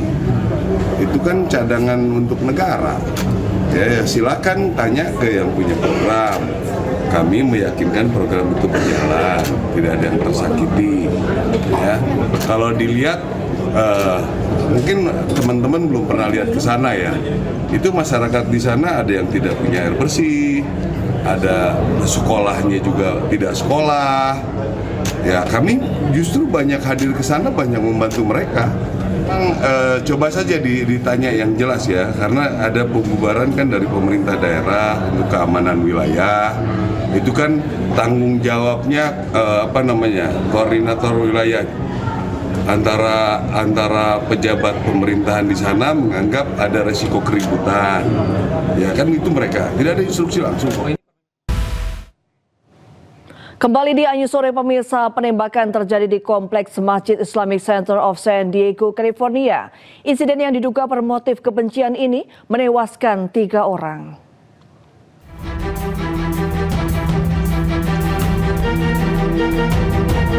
Rekaman udara memperlihatkan tim respons bersenjata dikerahkan di sekitar Islamic Center of San Diego usai insiden penembakan di sana. Polisi mengonfirmasi sedikitnya 3 orang tewas dalam serangan itu. 2 terduga pelaku yang masih berusia remaja ditemukan meninggal dunia di dalam sebuah mobil. Polisi menduga keduanya tewas akibat luka tembak yang dilakukan sendiri. There is no further threat. Both suspects in this case are deceased. All of the kids are safe. Our hearts go out to the families that are in this moment being notified of what has happened to their loved ones. We have 3 confirmed adults that are deceased at the Islamic Center. Sejumlah warga terlihat berkumpul di sekitar lokasi untuk mencari informasi mengenai keluarga dan korban. Otoritas menyebut kasus ini tengah diselidiki sebagai kemungkinan hate crime atau kejahatan bermotif kebencian yang menyasar komunitas muslim di sana. They're giving a briefing on it a little while at the mosque. They're giving a briefing, and it's a terrible situation. I've been given some early updates, but we're going to be going back and looking at it very strong. Hingga kini penyelidikan masih berlangsung untuk mengungkap motif dan kronologi yang pasti dari serangan itu.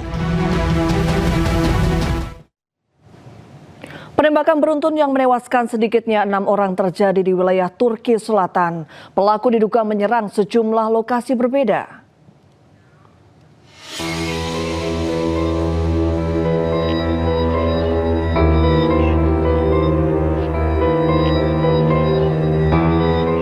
Rekaman CCTV memperlihatkan momen seorang pria bersenjata melepaskan tembakan di sebuah restoran. Insiden tersebut terjadi sekitar 40 km dari kota Mersin, Turki Selatan.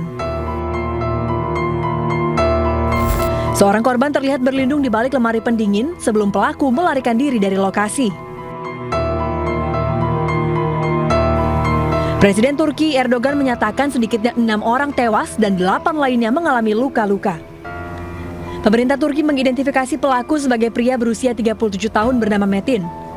Otoritas menyebut pelaku pertama kali menembak mantan istrinya di jalan sebelum menuju Tarsus dan menyerang sebuah restoran hingga menewaskan pemilik dan seorang pegawai. Pelaku juga diduga membunuh sejumlah korban lain di lokasi yang berbeda. Polisi mengerahkan operasi besar-besaran dengan dukungan helikopter dan drone untuk memburu tersangka.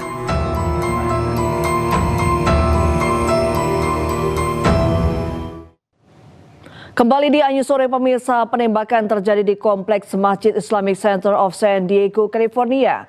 Insiden yang diduga bermotif kebencian ini menewaskan 3 orang.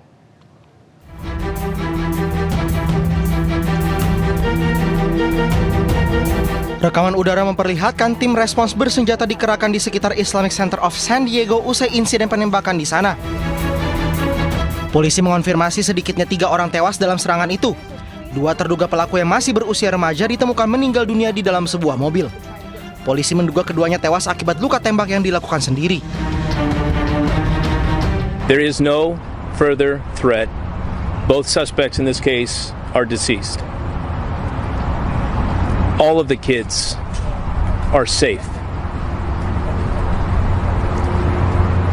Our hearts go out to the families that are in this moment being notified of what has happened to their loved ones. We have 3 confirmed adults that are deceased at the Islamic Center. Sejumlah warga terlihat berkumpul di sekitar lokasi untuk mencari informasi mengenai keluarga dan korban. Otoritas menyebut kasus ini tengah diselidiki sebagai kemungkinan hate crime atau kejahatan bermotif kebencian yang menyasar komunitas muslim di sana. They're giving a briefing on it a little while at the mosque. They're giving a briefing, and it's a terrible situation. I've been given some early updates, but we're going to be going back and looking at it very strong. Hingga kini penyelidikan masih berlangsung untuk mengungkap motif dan kronologi yang pasti dari serangan itu. Penembakan beruntun yang menewaskan sedikitnya 6 orang terjadi di wilayah Turki Selatan. Pelaku diduga menyerang sejumlah lokasi berbeda.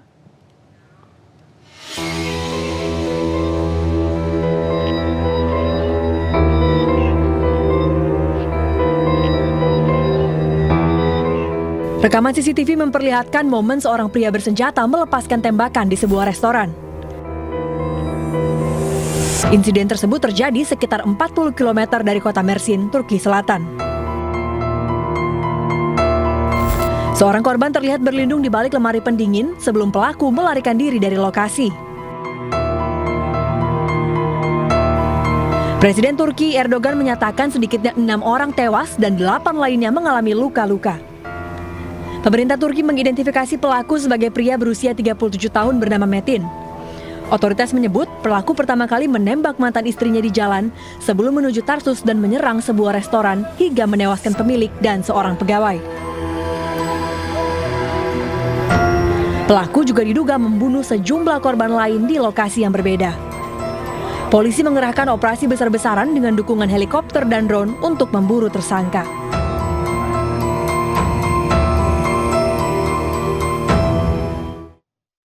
لبيك اللهم لبيك لبيك لا شريك لك لبيك. Pemirsa, Wakil Menteri Haji dan Umroh RI Daniel Anzar Simanjuntak tiba di Bandara King Abdul Aziz, Jeddah, Arab Saudi bersama para anggota Amirul Haji.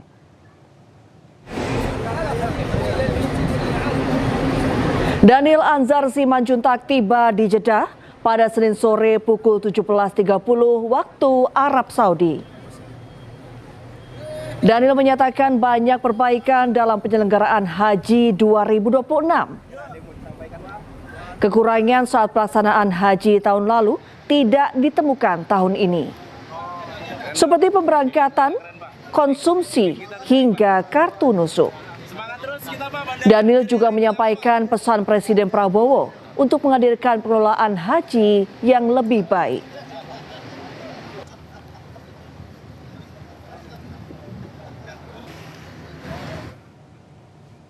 Ya, jelang puncak haji, jemaah haji Indonesia diimbau mengurangi ibadah umroh sunnah untuk menjaga kondisi tubuh. Dan untuk mengetahui persiapan jelang puncak haji, kami sudah bergabung dengan jurnalis iNews Nurwijaya Kesuma yang juga tim Media Center Haji di Mekah, Arab Saudi. Assalamualaikum, selamat malam waktu Jakarta. Ike, seperti apa persiapan dan cuaca jelang puncak haji? Waalaikumsalam warahmatullahi wabarakatuh. Selamat siang menjelang sore, Reni dan pemirsa. Dapat diinformasikan 188.000 jamaah haji Indonesia telah tiba di Arab Saudi untuk melaksanakan ibadah haji nantinya. Menjelang puncak haji, berbagai persiapan telah dilakukan, termasuk pengecekan di tenda-tenda di Arafah, di Musdalifah, dan kesiapan juga di tenda-tenda di Mina. Dan untuk kesiapan lainnya, jamaah haji juga pada saat menjelang persiapan Armusna, jamaah haji menjelang puncak haji pada saat wukuf nantinya, jemaah haji akan diberikan paket konsumsi, 15 paket konsumsi siap makan, siap saji, yaitu atau dikenal dengan ready to eat. Dan 15 paket konsumsi ready to eat ini bercita rasa Nusantara sehingga jamaah bisa memakannya lebih enak dan kondisi jamaah terjaga dengan prima. Dari tim Media Center dan juga PPIH Arab Saudi mengimbau kepada jamaah haji untuk mengurangi aktivitas di luar ruangan pada saat jelang puncak haji. Hal ini dikarenakan suhu di Arab Saudi sudah mencapai 44 sampai 45 derajat Celcius pada siang hari. Dan diperkirakan pada saat Armusna nanti, pada saat puncak haji nanti diperkirakan mencapai 47 derajat Celcius. Karena itu jamaah diimbau untuk melakukan ibadah sunnah cukup di hotel saja atau memilih ibadah sunnah yang dilakukan di sekitar Masjidil Haram pada saat pagi atau malam hari. Reni. Baik, terima kasih Ika atas laporan Anda dari Mekah, Arab Saudi. Selamat malam waktu Jakarta dan selamat bertugas kembali. Pemirsa, kawasan Jamarat di Mina telah siap menyambut jemaah untuk puncak ibadah haji. Jemaah akan mengikuti jadwal melempar jumroh yang sudah ditentukan untuk menghindari penumpukan dengan jemaah dari negara lain.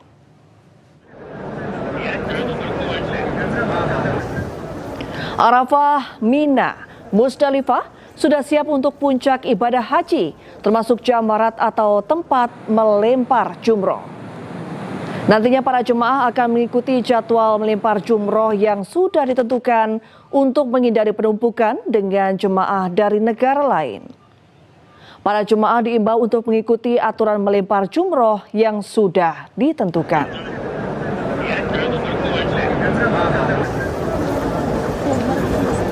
Labbaik Allahumma labbaik, labbaik la syarika laka labbaik. Pemirsa, Partai Perindo terus memperkuat struktur kepengurusan di tingkat provinsi. Tokoh-tokoh baru direkrut untuk memenangkan Partai Perindo di berbagai daerah. Kali ini penguatan struktur difokuskan di Provinsi Jawa Timur. Partai Perindo merekrut tokoh dari kalangan santri untuk memperkuat basis suara di pemilu 2029. Sekjen DPP Partai Perindo Ferry Kurnia Rizkiansyah bersama Mustasyar PBNU Kiai Haji Said Akil Siroj dan pengasuh Pondok Pesantren Sabilur Rasyad Gasek Malang Kiai Haji Marzuki Musa Tamar menghadiri pelantikan pengurus baru DPW Partai Perindo Jawa Timur di Surabaya. Partai Perindo memperkuat pendekatan politik berbasis santri melalui pelantikan Ketua DPW Partai Perindo Jawa Timur Ahmad Zazuli atau Cak Jas. Dengan latar belakang santri, Ahmad Zazuli diharapkan mampu meraih simpati kalangan santri dan Nahdiyin yang memiliki suara mayoritas di Jawa Timur. Sekarang kegiatan-kegiatan elektoral harus kita lakukan, kerja-kerja elektoral, bagaimana turun ke lapangan, kerja-kerja pendapilan, kerja-kerja penguatan, merekrut tokoh-tokoh yang luar biasa. Saya pikir inilah upaya-upaya yang harus dilakukan oleh teman-teman di tingkat wilayah dan juga tingkat daerah di Jawa Timur. Dan kebetulan saya juga seorang santri, tentu kami akan berbicara bagaimana Partai Perindo ini bisa diminati dan bisa diterima oleh kaum santri, pondok pesantren maupun warga Nahdiyin. Tentu kami juga harus berbuat kepada mereka. Pada pelantikan ini, Partai Perindo juga diminta mampu menjaga persatuan dan kesatuan demi kemajuan bangsa dan negara. kita ini sudah sama-sama satu bangsa, satu negara, satu bahasa, lintas agama, lintas budaya, lintas etnis. Berjuang dari mana saja. Kalau memperjuangkan hal-hal yang prinsip universal demi kemajuan negara, kita hilangkan sekat-sekat agama, sekat-sekat suku, sekat sekte misalkan, hilangkan itu semuanya. Melalui kepengurusan barunya di berbagai daerah, partai yang dipimpin Ketua Umum Angela Tanusudibio ini berkomitmen akan terus hadir memberikan kontribusi nyata bagi kesejahteraan masyarakat Indonesia. Dari Surabaya, Jawa Timur, Yuda Prawira, iNews melaporkan. Nobar film Pesta Babi dibubarkan. Kepala Staf Angkatan Darat menegaskan tidak ada instruksi langsung dari Pemirsa. Hotman Paris, kuasa hukum PT MNC Asia Holding, mempertanyakan putusan perdata dalam perkara PT CMNP melawan kliennya. Putusan telah berkekuatan hukum tetap di tingkat Mahkamah Agung, namun berubah di 2026.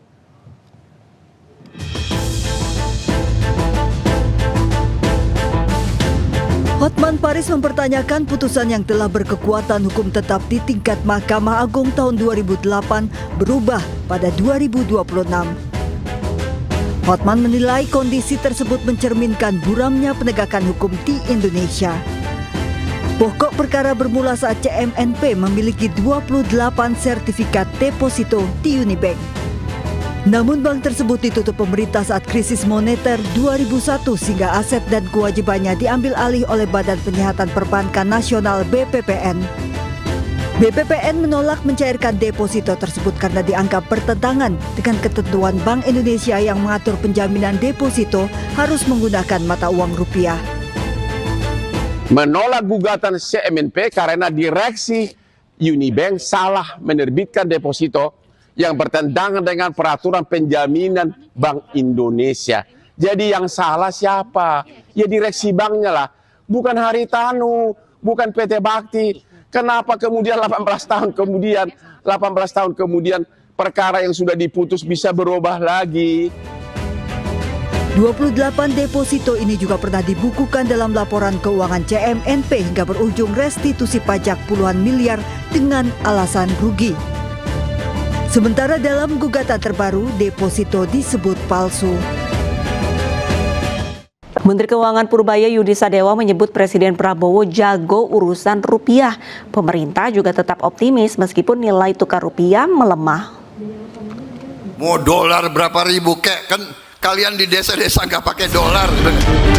Yang pusing yang itu, yang suka keluar negeri, ayo. Nilai tukar rupiah terus melemah, Presiden Prabowo Subianto tanggapi santai. Prabowo menyebut anjloknya nilai tukar rupiah tidak berdampak langsung bagi kehidupan masyarakat, khususnya di pedesaan. Pandangan lain disampaikan Menteri Keuangan Purbaya Yudi Sadewa. Gimana Pak? Itu kan bicara di pedesaan, itu konteksnya di situ untuk orang sana. Bukan berarti Pak Presiden nggak ngerti rupiah, dia kan jago.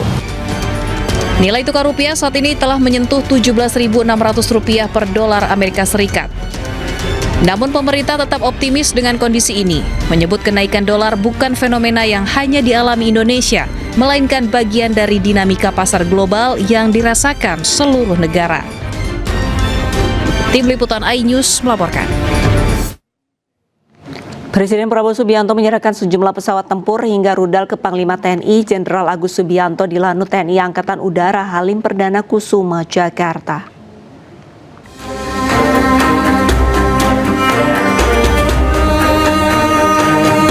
Setibanya di Lanut TNI Angkatan Udara Halim Perdana Kusuma, Jakarta, Presiden Prabowo Subianto langsung menuju pesawat untuk melepaskan tirai dan penyiraman air dari dalam kendi di bagian depan pesawat Senin siang. Ada sejumlah pesawat yang diserahkan hari ini, yaitu 6 unit pesawat tempur Rafale, 6 unit pesawat angkut Falcon 8X, dan 1 pesawat Airbus A400M Atlas MRTT.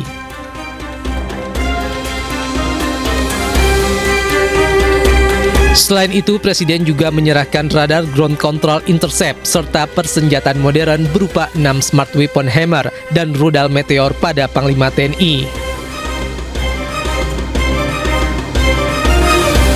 Presiden Prabowo menjelaskan penambahan alutsista bagi Angkatan Udara merupakan upaya penambahan kekuatan dalam meningkatkan pertahanan Indonesia. Kita menerima 6 pesawat tempur ya, Rafale, dan pesawat angkut Falcon, pesawat angkut VIP, dan A400, ada radar juga. Jadi saudara, ini hanya saya kira salah satu tonggak penambahan kekuatan. Kita harus terus tingkatkan kekuatan pertahanan kita sebagai penangkal, sebagai deterrent. Kita tidak punya kepentingan selain untuk menjaga wilayah kita sendiri. Tapi kita lihat kondisi dunia geopolitik penuh dengan ketidakpastian, dan kita tahu bahwa pertahanan syarat utama untuk stabilitas, jaminan bahwa kita bisa berdaulat. Saya kira itu intinya ya. Dalam waktu yang akan datang terus akan kita bangun kekuatan kita. Kita ingin mengamankan wilayah udara, wilayah laut, dan tentunya wilayah daratan kita.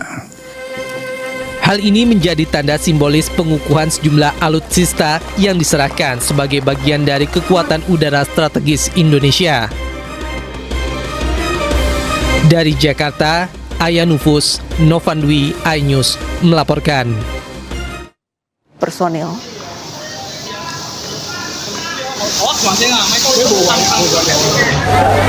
Tadi sempat pas lagi kebakar itu lagi ada aktivitas kerja di dalam.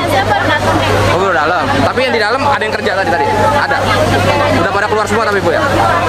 Berarti banyak shift 2 ya. Mau pergantian karyawan berarti.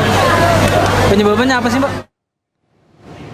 Pemirsa, kita beralih ke informasi lain. Hari ini, mantan Wakil Menteri Ketenagakerjaan Immanuel Ebenezer atau Noel mendengarkan pembacaan tuntutan pidana oleh Jaksa Penuntut Umum dalam sidang dugaan korupsi yang menjeratnya. Sidang digelar di Pengadilan Tindak Pidana Korupsi Jakarta Pusat.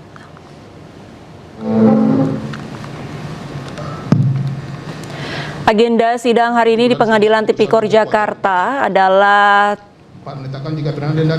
dalam perkara dugaan pemerasan pengurusan sertifikasi keselamatan dan kesehatan kerja atau K3 serta penerimaan gratifikasi dengan terdakwa Noel. Jaksa Penuntut Umum membacakan tuntutan untuk Noel dan 10 terdakwa lainnya.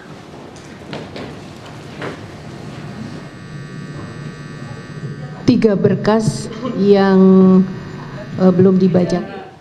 Pengadilan Militer Jakarta menggelar sidang pembacaan tuntutan terhadap 3 anggota TNI dalam kasus pembunuhan Kepala Cabang Bank BRI. Ketiganya dituntut 4 hingga 12 tahun penjara serta dipecat dari dinas militer.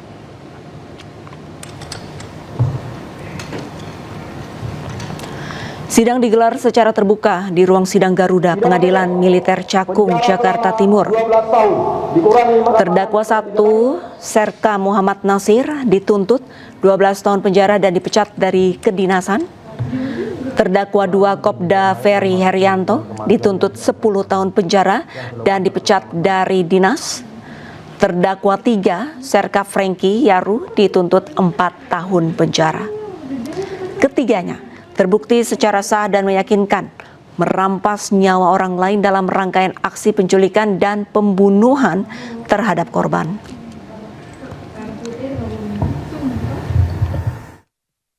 Agar para terdakwa dijatuhi pidana sebagai berikut. Terdakwa 1, Serka Muhammad Nasir, NRP 319039980377, pidana pokok penjara selama 12 tahun dikurangi masa tahanan yang telah dijalani. Pidana tambahan dipecat dari dinas militer CQ TNI Angkatan Darat. Terdakwa 2, Kopda Ferry Herianto, NRP 31120683370593, pidana pokok penjara selama 10 tahun, dikurangi masa tahanan yang telah dijalani, pidana tambahan, dipecat dari Dinas Militer CQI TNI Angkatan Darat. Terdakwa 3, Serka Frankiaru, NRP 21120184820192, pidana penjara selama 4 tahun. Nilai tukar rupiah terhadap dolar Amerika melemah menembus Rp17.000. DPR panggil Bank Indonesia. BI optimis nilai tukar rupiah akan kembali stabil di bulan Juli 2026. Senin siang, Komisi 9 DPR RI memanggil Gubernur Bank Indonesia buntut melemahnya nilai tukar rupiah terhadap dolar. Bahkan pada Senin pukul 12 siang dikutip dari Bloomberg, nilai tukar rupiah tembus Rp17.700 per dolar Amerika.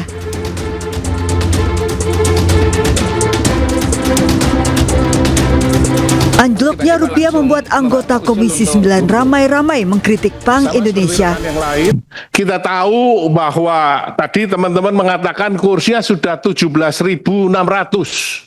Bahkan muncul ejekan kalau 17.845 maka Indonesia merdeka katanya. 17.845. Nah, tetapi di presentasi Bapak mengatakan bahwa rupiah stabil, relatif stabil kalau dibandingkan dengan negara yang lain. Nah, persoalannya yang dirasakan oleh masyarakat adalah harga juga meningkat dan persepsi ekonomi ini melemah. Padahal BI sudah banyak sekali melakukan langkah. Salah satunya adalah intervensi besar-besaran sehingga menurunkan cadangan devisa dari 156 menjadi 146 billion dollars. SRBI sudah dikerek menjadi 6,41%. SBN, BI juga membeli SBN 332 triliun di tahun 2025 dan sekarang tambah 133 triliun lagi. BI juga melakukan pengetatan pembelian dolar dari 50.000 ke 25.000. Maka pertanyaan kritisnya adalah semua instrumen yang dimiliki BI sudah dilakukan.